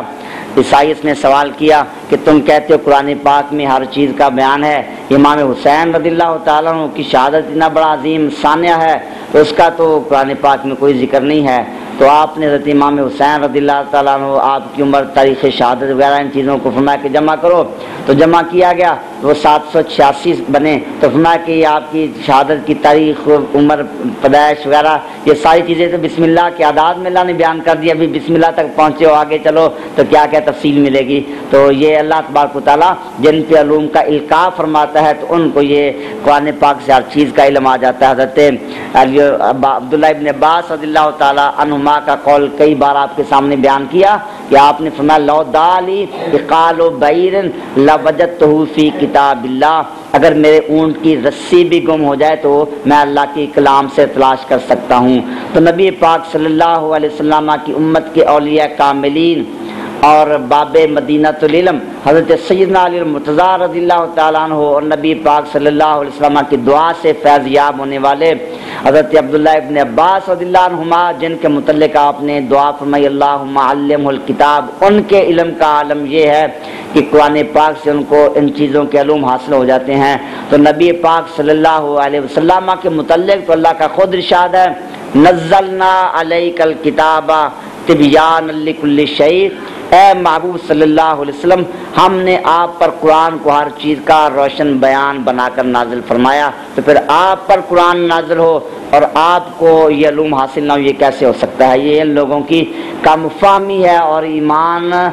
سے خالی ہونے کی دلیل ہے کہ نبی پاک صلی اللہ تعالیٰ علیہ وسلم کے متعلق یہ بد عقیدہ رکھتے ہیں کہ آپ کو تو دیوار کے پیچھے کی بھی خبر نہیں ہے۔ نبی پاک صلی اللہ تعالیٰ علیہ وسلم آپ تو یہ بیٹھ کر وہ پوری کائنات کی خبریں دے رہے ہیں، عرش کی اور جنت کی خبریں دے رہے ہیں، اور فرما رہے ہیں کہ تمہارے دلی کیفیات بھی مجھ سے پوشیدہ نہیں ہیں۔ واللہ لا یخفی خشوعکم، خشوع دل کی کیفیت کو کہتے ہیں، تمہاری وہ دلی کیفیت بھی مجھ سے پوشیدہ نہیں۔ لقد ارسلنا نوحا الی قومہ فقال یا قوم اعبدوا اللہ۔ اللہ تبارک و تعالیٰ نے قرآن پاک میں مختلف انداز اپنائے لوگوں کو ہدایت دینے کے لیے، اور بڑے آسان انداز، کیونکہ فرمایا کہ ہم نے قرآن آسان نازل کیا۔ وَلَقَدْ يَسَّرْنَا الْقُرْآنَ لِلذِّكْرِ، ہم نے قرآن پاک کو یاد کرنے کے لیے آسان بنا دیا۔ فَهَلْ مِن مُدَّكِرٍ، کیا ہے کوئی نصیحت حاصل کرنے والا؟ یہ نہیں کہ حفظ قرآن بہت ہی آسان ہے، اس میں وقت لگتا ہے، محنت کرنی پڑتی ہے۔ مراد ہے کہ قرآن مجید کے اندر جو آیات بیان کی، اللہ نے جو اس میں تنبیہات فرمائیں اور ڈر سنایا، رحمت کی بشارتیں دی، تو اللہ نے اپنی قدرت، وجود، حکمت کے دلائل بیان کیے، وہ بڑے آسان عام فہم انداز میں ہیں۔ کوئی منطقی فلسفی طریقہ اختیار نہیں کیا کہ اس کو سمجھنے کے لیے کوئی بہت بڑا منطقی علامت دہر ہو، بلکہ وہ ایسی باتیں ہیں کہ عام لوگ مکہ کے جو جاہل تھے وہ بھی ان باتوں کو سمجھ لیتے تھے۔ تو اللہ نے ان طریقوں میں سے ایک طریقہ یہ بھی اختیار کیا کہ سابقہ اقوام کے احوال بیان کیے، سابقہ اقوام کے احوال ہمارے سامنے بیان کیے، تو اس میں ہمارے لیے عبرت کے نشانات ہیں۔ لقد کان فی قصصہم عبرۃ لأولی الالباب، ان کے قصوں میں عقل والوں کے لیے نشانیاں ہیں، ان میں غور و فکر کریں تو واضح ہوتا ہے کہ ان لوگوں نے اللہ کی آیات کا انکار کیا تو ان پہ اللہ کا اس طرح عذاب آیا۔ تو ہمارے لیے تو یہ اللہ کی رحمت ہے کہ ہمیں اللہ نے بعد میں مبعوث فرمایا اور بعد میں بھیجا تاکہ ہم ان کے احوال کو دیکھ کر عبرت حاصل کریں۔ تو اب ان کے واقعات بیان کیے جا رہے ہیں۔ تو حضرت سیدنا نوح علیہ نبینا علیہ السلام کی قوم کا واقعہ بیان کیا، فرمایا لقد ارسلنا نوحا الی قومہ فقال یا قوم اعبدوا اللہ ما لکم من الہ غیرہ۔ تحقیق ہم نے نوح علیہ السلام کو ان کی قوم کی طرف بھیجا تو انہوں نے فرمایا یا قوم اعبدوا اللہ، اے میری قوم اللہ کی عبادت کرو، ما لکم من الہ غیرہ، اللہ کے علاوہ تمہارا کوئی معبود نہیں۔ انی اخاف علیکم عذاب یوم عظیم، بے شک میں تم پر بڑے دن کے عذاب کا خوف رکھتا ہوں۔ قال الملأ من قومہ، ان کی قوم کے سرداروں نے کہا انا لنراک فی ضلال مبین، بے شک ہم تمہیں کھلی گمراہی میں دیکھتے ہیں۔ قال، آپ نے فرمایا یا قوم لیس بی ضلالہ، اے قوم گمراہی کا میرے ساتھ کوئی تعلق نہیں، ولکنی رسول من رب العالمین، لیکن میں تو تمام جان والوں کے رب کی طرف سے رسول ہوں۔ ابلغکم رسالات ربی، میں تمہیں اپنے رب کے رسالتیں اور پیغام پہنچاتا ہوں۔ وانصح لکم، تمہارے لیے خیر خواہی کرتا ہوں۔ وعلم من اللہ ما لا تعلمون، اور اللہ کی طرف سے میں وہ جانتا ہوں جو تم نہیں جانتے۔ جو آدمی دوسرا نہ جانے وہ غیب ہوتا ہے نا، اللہ کی طرف سے یہ غیب کی چیزیں اللہ کی اطاعت سے میں جانتا ہوں۔ اب عجبتم، کیا تم اس بات پر تعجب ہے، ان جاءکم ذکر من ربکم، کہ تمہارے رب کی طرف سے نصیحت آئی، علی رجل منکم، تم میں سے ایک مرد پر، لینذرکم، تاکہ وہ تمہیں ڈرائے، ولتتقوا، اور تاکہ تم پرہیزگار بنو، ولعلکم ترحمون، تاکہ تم پر رحم کیا جائے۔ وکذبوہ، تو انہوں نے اس کی تکذیب کی، جھٹلایا، فانجیناہ، تو ہم نے حضرت نوح علیہ السلام کو نجات دی، والذین معہ، اور وہ جو ان کے ساتھ تھے کشتی میں، فی الفلک، کشتی میں، واغرقنا الذین کذبوا بآیاتنا، اور ہم نے ان کو غرق کر دیا جنہوں نے ہماری آیات کو جھٹلایا۔ انہم کانوا قوما عمین، بے شک وہ اندھی قوم تھی۔ تو حضرت سیدنا نوح علیہ نبینا علیہ السلام، حضرت آدم علیہ نبینا علیہ السلام کے بعد ان کا زمانہ ہے، اور اس میں مختلف اقوال ہیں۔ بعض نے یہ کہا حضرت آدم علیہ نبینا علیہ السلام کے 126 سال، بعض نے 140 سال بیان کیے، اور بعض احادیث ہیں جن میں 10 قرن کہا گیا، اور قرن 1 صدی کو کہتے ہیں۔ تو ان حدیث کی روشنی میں پتہ چلتا ہے کہ حضرت سیدنا نوح علیہ نبینا علیہ السلام آپ حضرت آدم علیہ السلام کے 1000 سال بعد 10 قرن یعنی 1000 سال بعد تشریف لائے۔ تو اس میں بہرحال مختلف روایات ہیں۔ حضرت آدم علیہ نبینا علیہ السلام کے بعد لوگوں نے بت پرستی شروع کر دی، اور وہ بت پرستی سا شروع ہوئی کہ ان میں حضرت آدم علیہ السلام کی اولاد میں کئی نیک لوگ، صالح لوگ تھے۔ وہ قرآن پاک میں ان کا ذکر کیا، ود، سوا، یغوث، یعوق، نصر، یہ سارے اس دور کے نیک اور صالح لوگ تھے۔ اور ان میں سے سب سے پہلے ود، یہ بڑے نیک آدمی تھے، ان کا وصال ہوا تو ان کی اولاد اور ان کے دوست احباب تعلق والے وہ ان کی قبر پر بیٹھ کر رونے لگے اور آہوزاری کرتے رہے۔ تو شیطان ان کے پاس آیا، اور شیطان نے کہا کہ تم اس اللہ کے نیک بندے کو یاد کر کے روتے ہو، میں تمہیں اس کی تصویر بنا دیتا ہوں، ان کی تصویر کو دیکھو گے اور پھر اسے یاد کرو گے۔ شیطان نے تصویر بنا دی اور وہ تصویر کو دیکھ کر خوش ہوئے، ان کو یاد کرتے رہے۔ پھر شیطان نے کہا کہ میں ان کے بت بنا دیتا ہوں، مجسمے بنا دیتا ہوں، ہر گھر میں تم وہ مجسمہ رکھو اور اس کی پوجا کرو۔ تو اس طرح پھر اس شیطان نے ان کے لیے بت تیار کر دیے، اور وہ لوگ بت پرستی شروع کر دی۔ اور پھر وہ زمانہ گزرتا گیا، وہ لوگ بھول گئے کہ یہ تو اللہ کے بندے تھے، نیک اور صالح تھے، یہ تو بت پرستی کے خلاف تھے۔ تو بجائے اس کے انہوں نے ان کے بتوں کو معبود سمجھنا شروع کر دیا اور بتوں کو ہی خدا بنا لیا۔ تو اس طریقے سے لوگوں میں بت پرستی شروع ہو گئی۔ اور پھر جب عرصہ دراز گزرا تو اللہ تبارک و تعالیٰ نے پھر حضرت سیدنا نوح علیہ نبینا علیہ السلام کو مبعوث فرمایا۔ اگرچہ ہر دور میں کچھ نہ کچھ ایسے لوگ رہے جو لوگوں کو سمجھاتے رہے کہ یہ بت پرستی غلط کام ہے، اللہ کی توحید پہ کاربند رہو، جیسا کہ حدیث پاک میں نبی کریم علیہ السلام نے فرمایا ہر دور میں کم از کم 7 شخص مسلمان رہے، اور کوئی دور بھی ایسا نہیں رہا کہ زمین مسلمانوں سے خالی رہے، اور فرمایا کہ اس وقت تک قیامت قائم نہیں ہوگی جب تک زمین پر کوئی اللہ اللہ کہنے والا باقی ہے۔ تو بہرحال حضرت نوح علیہ نبینا علیہ السلام آپ تشریف لائے اور قوم کو بت پرستی سے منع کیا۔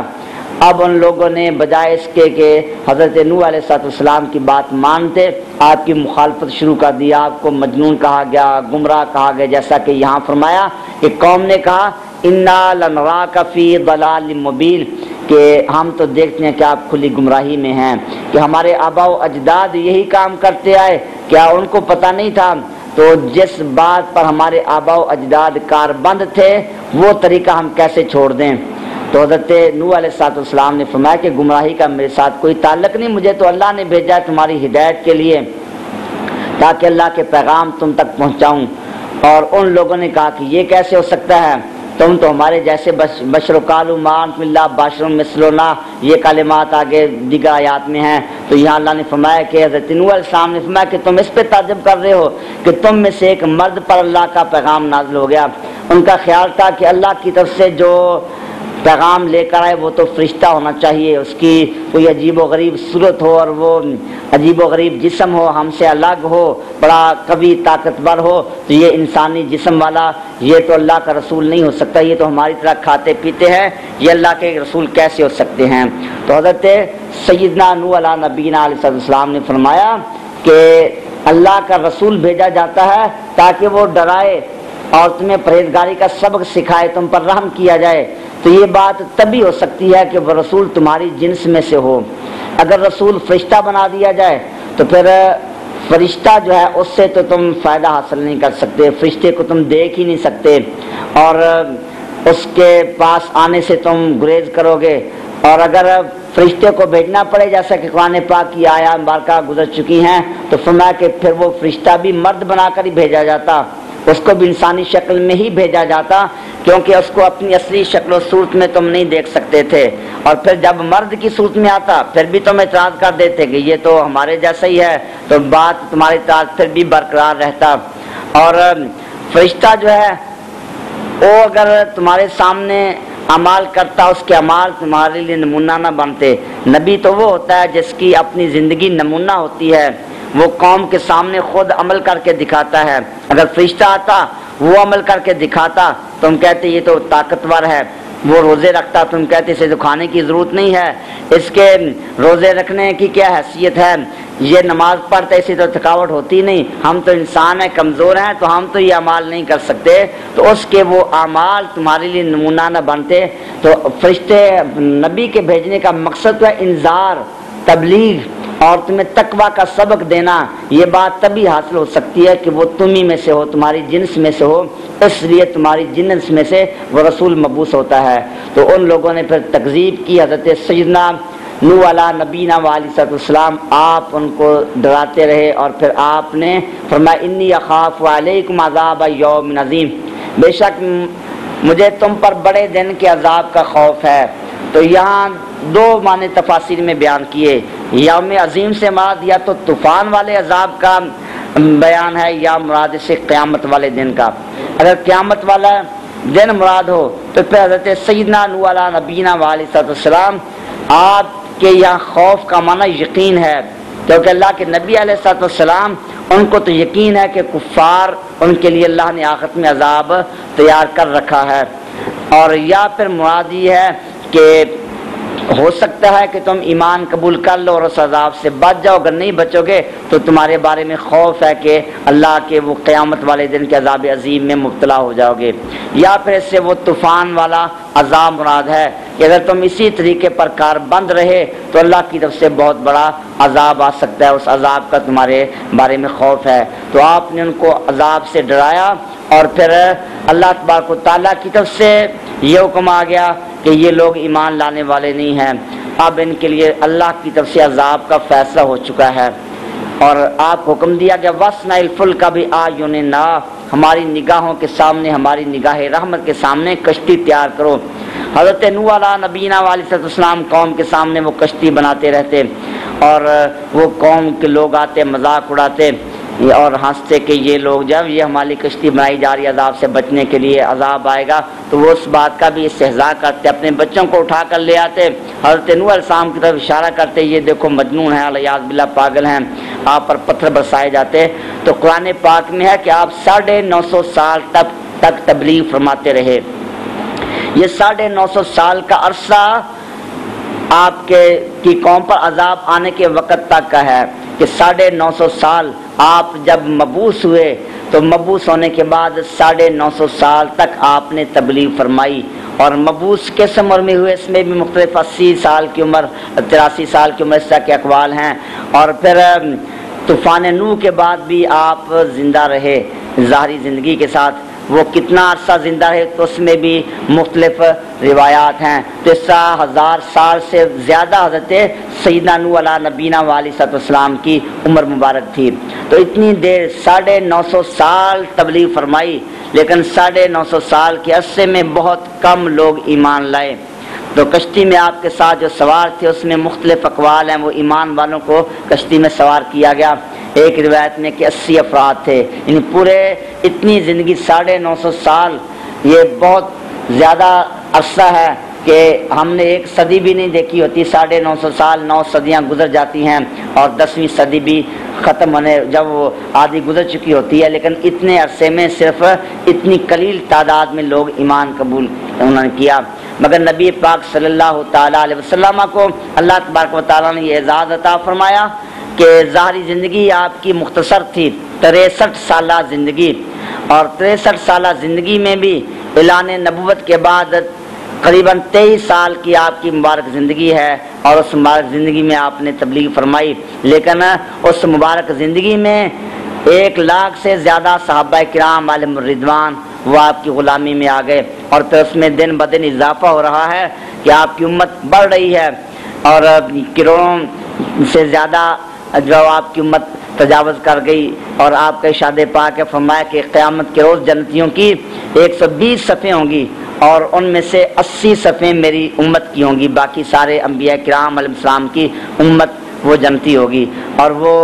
ایک صف کتنی لمبی ہوگی وہ ہم تو اس کا اندازہ نہیں لگا سکتے کہ وہ 1 لاکھ یا 1 کروڑ کی تو صف نہیں ہوگی. اس ایک صف میں نہ جانے کتنے لوگ ہوں گے، کیونکہ حدیث پاک میں جنت کا دروازہ وہ اتنا طویل ہے کہ اس کو طے کرنے میں برسوں لگ جائیں. آدمی سفر کرتا ہے تو وہ جنت کا دروازہ ختم نہ ہو، اتنا چوڑا دروازہ ہے. لیکن جب جنتی گزریں گے تو ان کے کندھے ایک دوسرے کے ساتھ ٹکرائیں گے، اتنا اس میں ہجوم ہوگا. تو اتنی زیادہ جنتیوں کی تعداد ہوگی، اور ان میں سب سے زیادہ جنتی نبی پاک صلی اللہ علیہ وسلم کی مبارک امت ہوگی. اس لیے آپ نے فرمایا کہ میں قیامت کے روز تمہاری کثرت پر فخر کروں گا. اور نبی پاک صلی اللہ تعالی علیہ وسلم نے فرمایا کہ جن وہ زیادہ اولاد، کثرت اولاد کا آپ نے بیان فرمایا، اس پہ آپ نے کی ترغیب دلائی. فرمایا کہ قیامت کے روز میں اپنی امت کی کثرت پر تمہارے ذریعے میں فخر کروں گا. تو پھر یہ اولاد کا زیادہ ہو جانا کوئی معیوب بات نہیں ہے. یہ تو قیامت کے روز جن اگر کسی کی اولاد زیادہ ہوئی تو قیامت کے روز نبی پاک صلی اللہ تعالی علیہ وسلم فخر فرمائیں گے. اس کے لیے کتنا بڑا اعزاز ہوگا. لیکن ان چیزوں کی قدر و قیمت وہ ہمیں آخرت میں معلوم ہوگی. جیسا دنیا میں تکالیف آتی ہیں، ہم پریشان ہوتے، بیماری آ جائے، تنگی آ جائے، لیکن حدیث پاک ہے، نبی پاک علیہ السلام نے فرمایا کہ ان تکالیف کے بدلے تمہیں اتنے انعامات دیے جائیں گے، قیامت کے دن تم تمنا کرو گے کہ کاش ہمارے جسم کو آروں سے چیر دیا جاتا، ٹکڑے ٹکڑے کر دیا جاتا، تاکہ آج ہمیں اس کی جزا دی جاتی. تو حضرت نوح علیہ نبینا علیہ السلام اس طرح آپ نے پھر کشتی تیار کی، اور پھر اللہ تبارک و تعالیٰ کی طرف سے وہ عذاب آیا. آپ ان کو یہ خبر دیتے رہے. وہ قرآن پاک میں وفارت تنور، وہ تنور تھا، اس میں سے وہ پانی ابل پڑا، اور پھر اس طرح کا طوفان آیا کہ زمین سے بھی پانی ابل پڑا، آسمان سے بارش شروع ہو گئی، اور پہاڑوں سے بھی کئی فٹ اونچا پانی، سارے پہاڑ، درخت، اونچے اونچے پہاڑ وہ چھپ گئے، اور زمین کا کوئی خطہ ایسا نہ رہا کہ جہاں عذاب نہ آیا ہو. حضرت نوح علیہ نبی علیہ السلام کی بیوی وہ بھی کافرہ تھی، تو وہ بھی اسی طوفان میں غرق ہوئی. حضرت نوح علیہ السلام کا بیٹا کنعان نامی تھا، تو وہ بھی اسی طوفان میں غرق ہوا. اور قرآن پاک میں اس کا دوسری جگہ بیان کیا گیا کہ اللہ تعالیٰ نے فرمایا انہ لیس من اہلک، یہ آپ کے حال سے نکل چکا ہے. تو اس کو حضرت نوح علیہ السلام نے آخری وقت تک تنبیہ کی، تبلیغ کی، مگر وہ بھی باز نہ آیا، تو وہ سارے پھر غرق ہو گئے. اور اس سے اللہ رب العزت یہ سبق دیا کہ انبیاء کرام علیہ السلام کے ساتھ تعلق ایمان والا وہی نجات کا باعث بن سکتا ہے. اگر ان کے ساتھ نسبی تعلق ہے لیکن ایمان نہیں ہے، پھر وہ نسب ختم ہو جاتا ہے، پھر وہ نسب تعلق برقرار نہیں رہتا. ان کے ساتھ تعلق ایمان والا تعلق ہو، ایمان والے تعلق کے بعد پھر ان کے ساتھ نسبی رشتہ ہے، پھر خاندانی رشتہ ہے، تو وہ خاندانی رشتہ ضرور کام آئے گا. جیسا کہ نبی پاک ارشاد پاک بھی ہے کل سبب و نسب ینقطع الا سببی و نسبی، قیامت کے دن ہر سبب نسب ختم ہو جائے گا سوائے میرے سبب اور نسب کے. میرا سبب، میرا رشتہ قیامت کے دن کام آئے گا. تو وہ کام آئے گا جو آپ کے رشتہ دار ایمان والے ہیں، کیونکہ جو ایمان نہ لائے وہ آپ کے رشتہ دار بھی ہیں، تو وہ آپ کے دشمن ہیں. اب ان کا آپ کے ساتھ تعلق نہیں رہا. وہ اگر نجات پائیں تو یہ اللہ کے نبی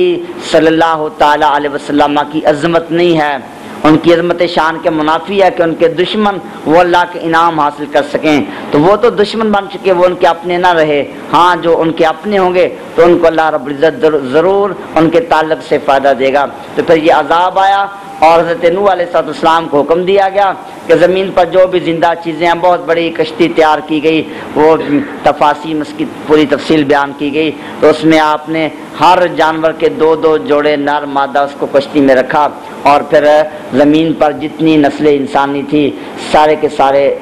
تباہ و برباد ہلاک ہو گئے. صرف وہی لوگ زندہ رہے. 10 رجب کو طوفان آیا، اور پھر 10 محرم الحرام کو آپ کی کشتی جودی پہاڑ پر لگی، اور اس کے بعد آپ زمین پر تشریف لائے. تو پھر آپ کی اولاد کا سلسلہ آگے جاری رہا. آپ کے 3 بیٹے، ان 3 بیٹوں سے پھر نسل انسانی شروع ہوئی. اب جتنے بھی انسان ہیں وہ حضرت نوح علیہ السلام کے ان 3 بیٹوں کی اولاد میں سے ہیں.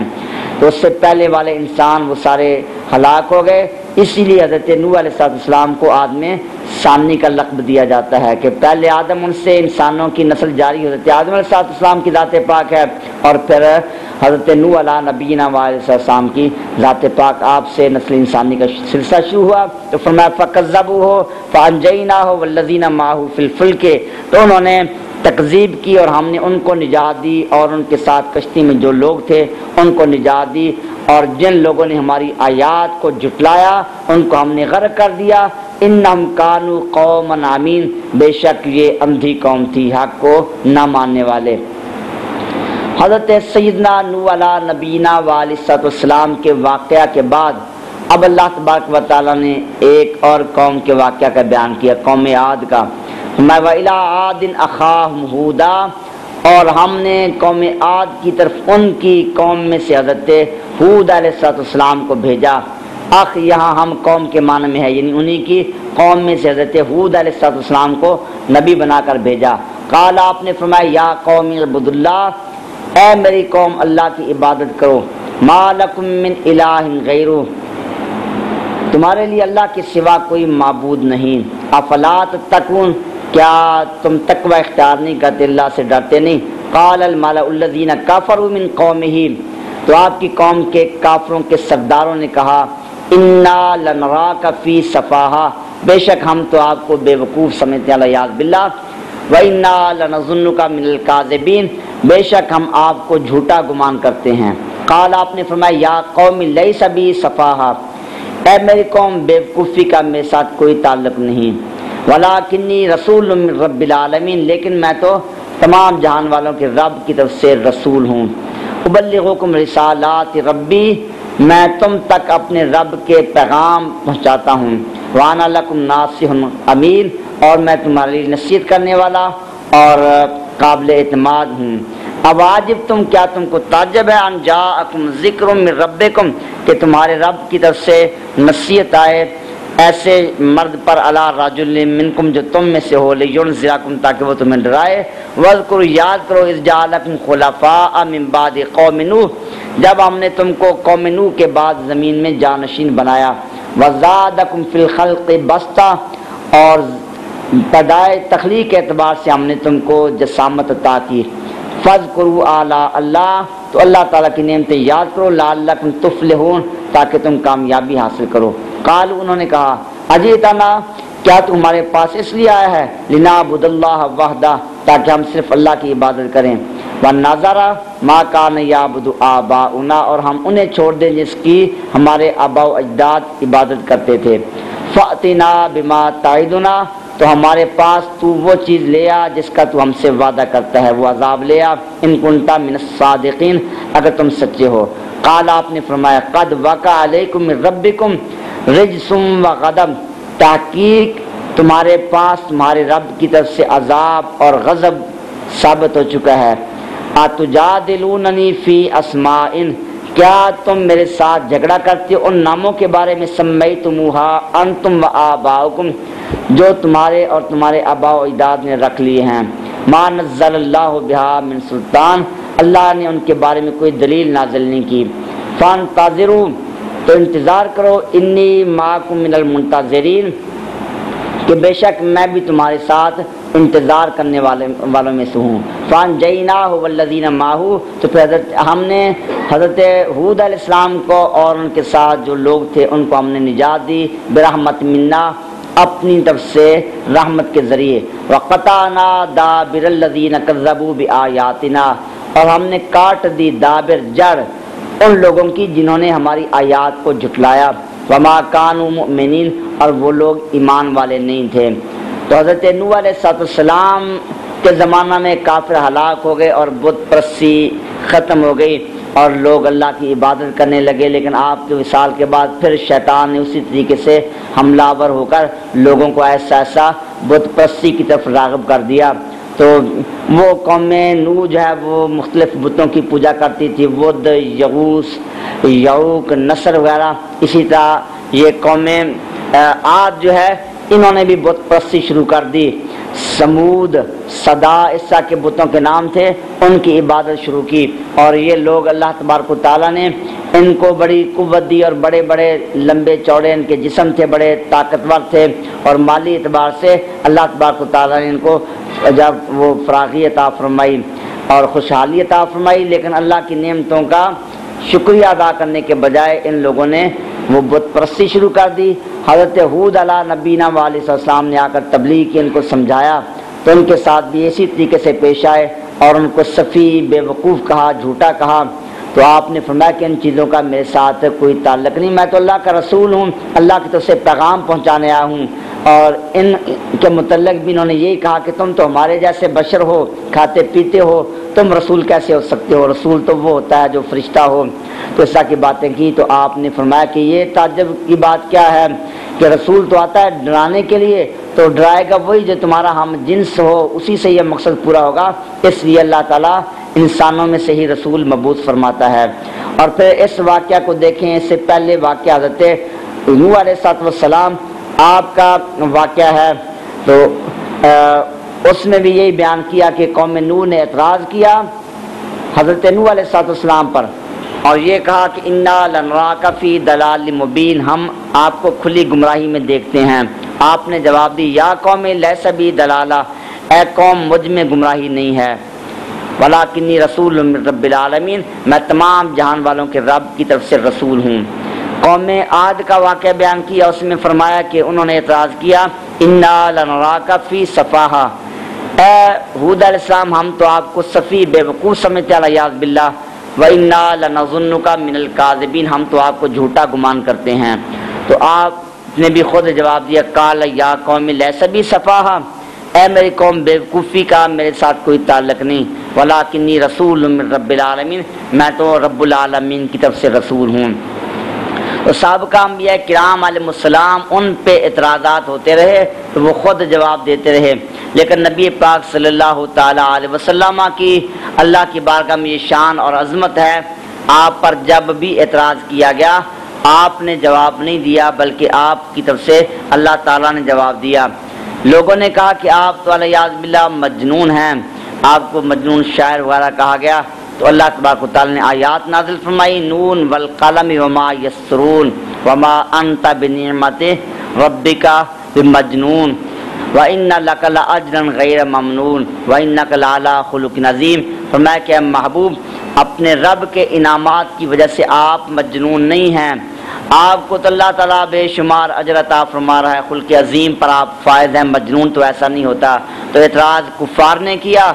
مگر جواب اللہ تبارک و تعالیٰ کی طرف سے عطا فرمایا گیا۔ کفار نے آپ کو یہ کہا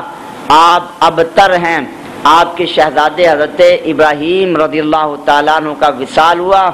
تو کفار نے یہ کہا کہ نبی پاک علیہ السلام تو ابتر ہیں، یعنی آپ کی نسل ختم ہو گئی۔ تو اللہ تعالیٰ نے جواب نازل فرمایا، انا اعطیناک الکوثر فصل لربک وانحر ان شانئک هو الابتر، فرمایا کہ اے محبوب آپ کا دشمن ہی ابتر ہے، مقطوع نسل ہے،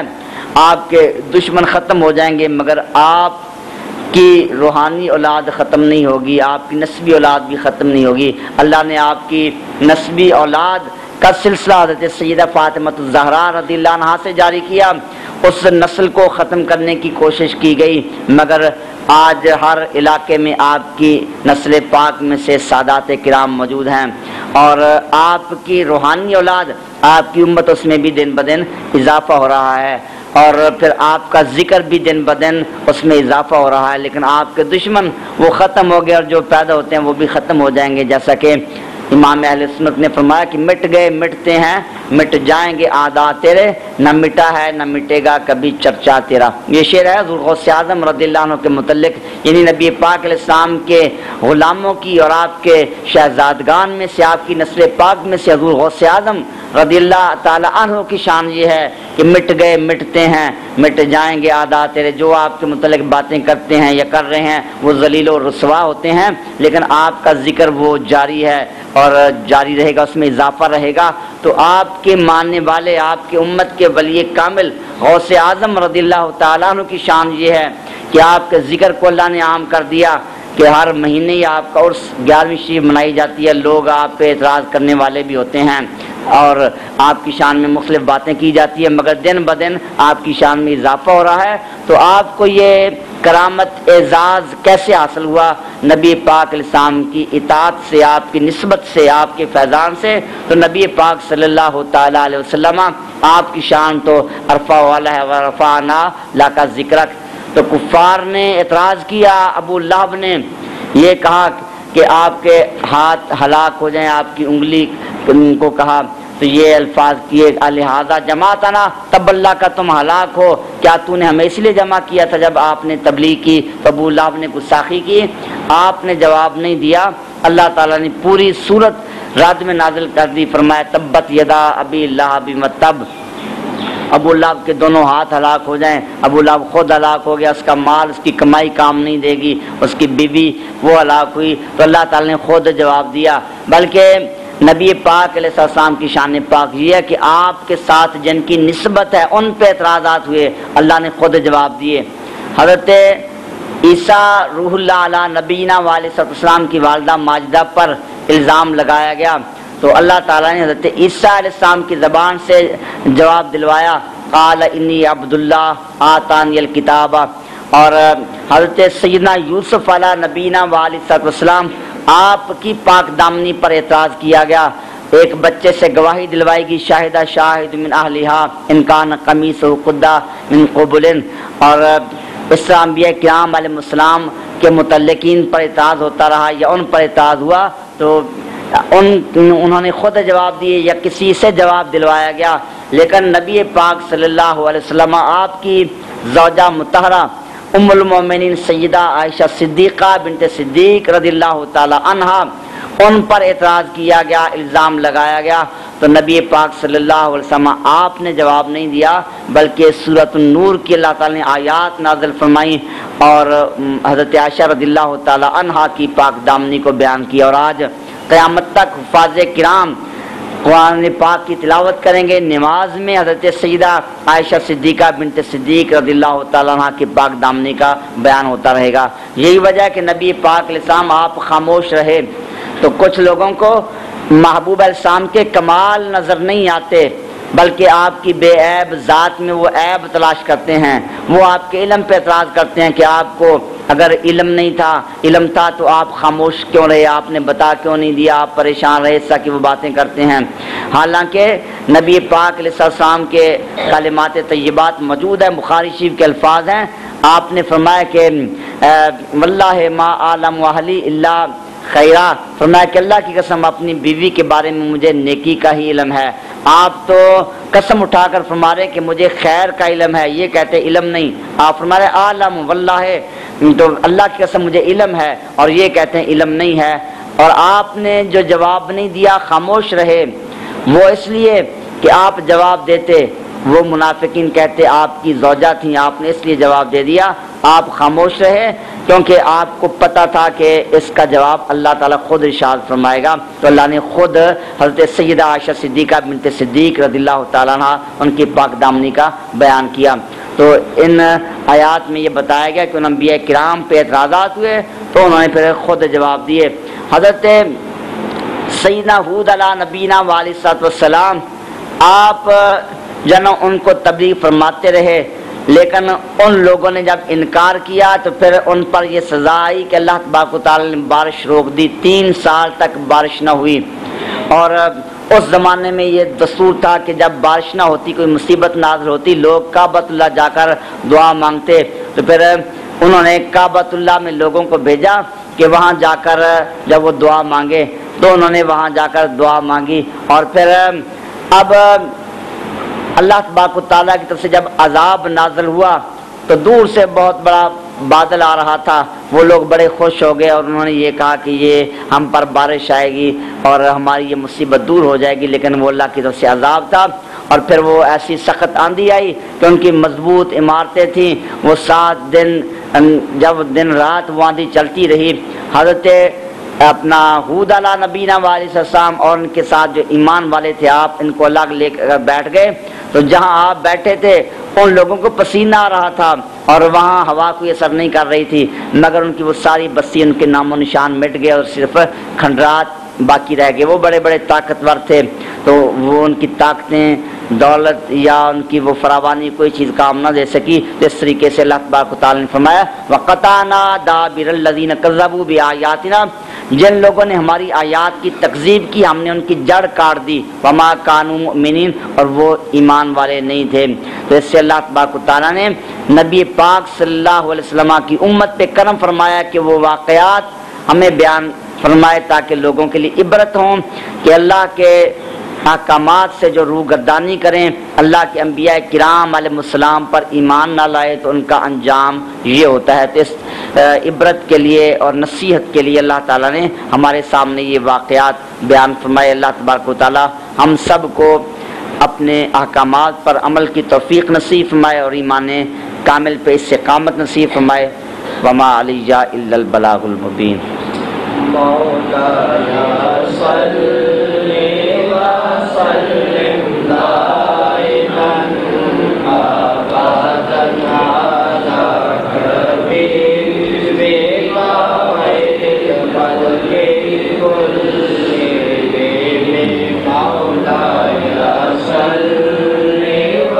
سلم دائما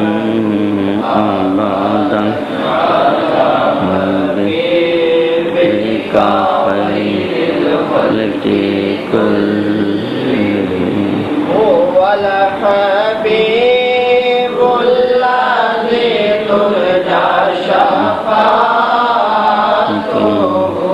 هو الحبيب الذي ترجى شفاعته لكل حول من الأحوال مقترب مولاي صل وسلم دائما أبدا على حبيبك خير الخلق يا ربي بالمصطفى بلغ مقاصدنا، يا ربي بالمصطفى بلغ مقاصدنا، واغفر لنا ما مضى يا واسع الكرم مولاي صل وسلم دائما ابدا على حبيبك خير الخلق كلهم۔ حضرات یہ ایک اعلان سماعت فرما لیں، آج کی اس محفل پاک سمیت پاکستان اور بالخصوص فیصل آباد میں ہونے والی تمام بڑی بڑی محافل اور جید علماء اکرام کی ویڈیو سیریز آپ حاصل کر سکتے ہیں فیضان محدث اعظم کیسٹ ہاؤس، جو کہ ارشد مارکیٹ جنگ بازار میں واقع ہے۔ آج کی اس محفل پاک سمیت پورے پاکستان اور بالخصوص فیصل آباد میں ہونے والی تمام بڑی محافل اور ملک پاکستان کے جید علماء اکرام کی آپ ویڈیو سیریز حاصل کر سکتے ہیں ارشد مارکیٹ جنگ بازار فیضان محدث اعظم کیسٹ ہاؤس، جناب پیر قاری محمد جہانگیر صاحب آپ سے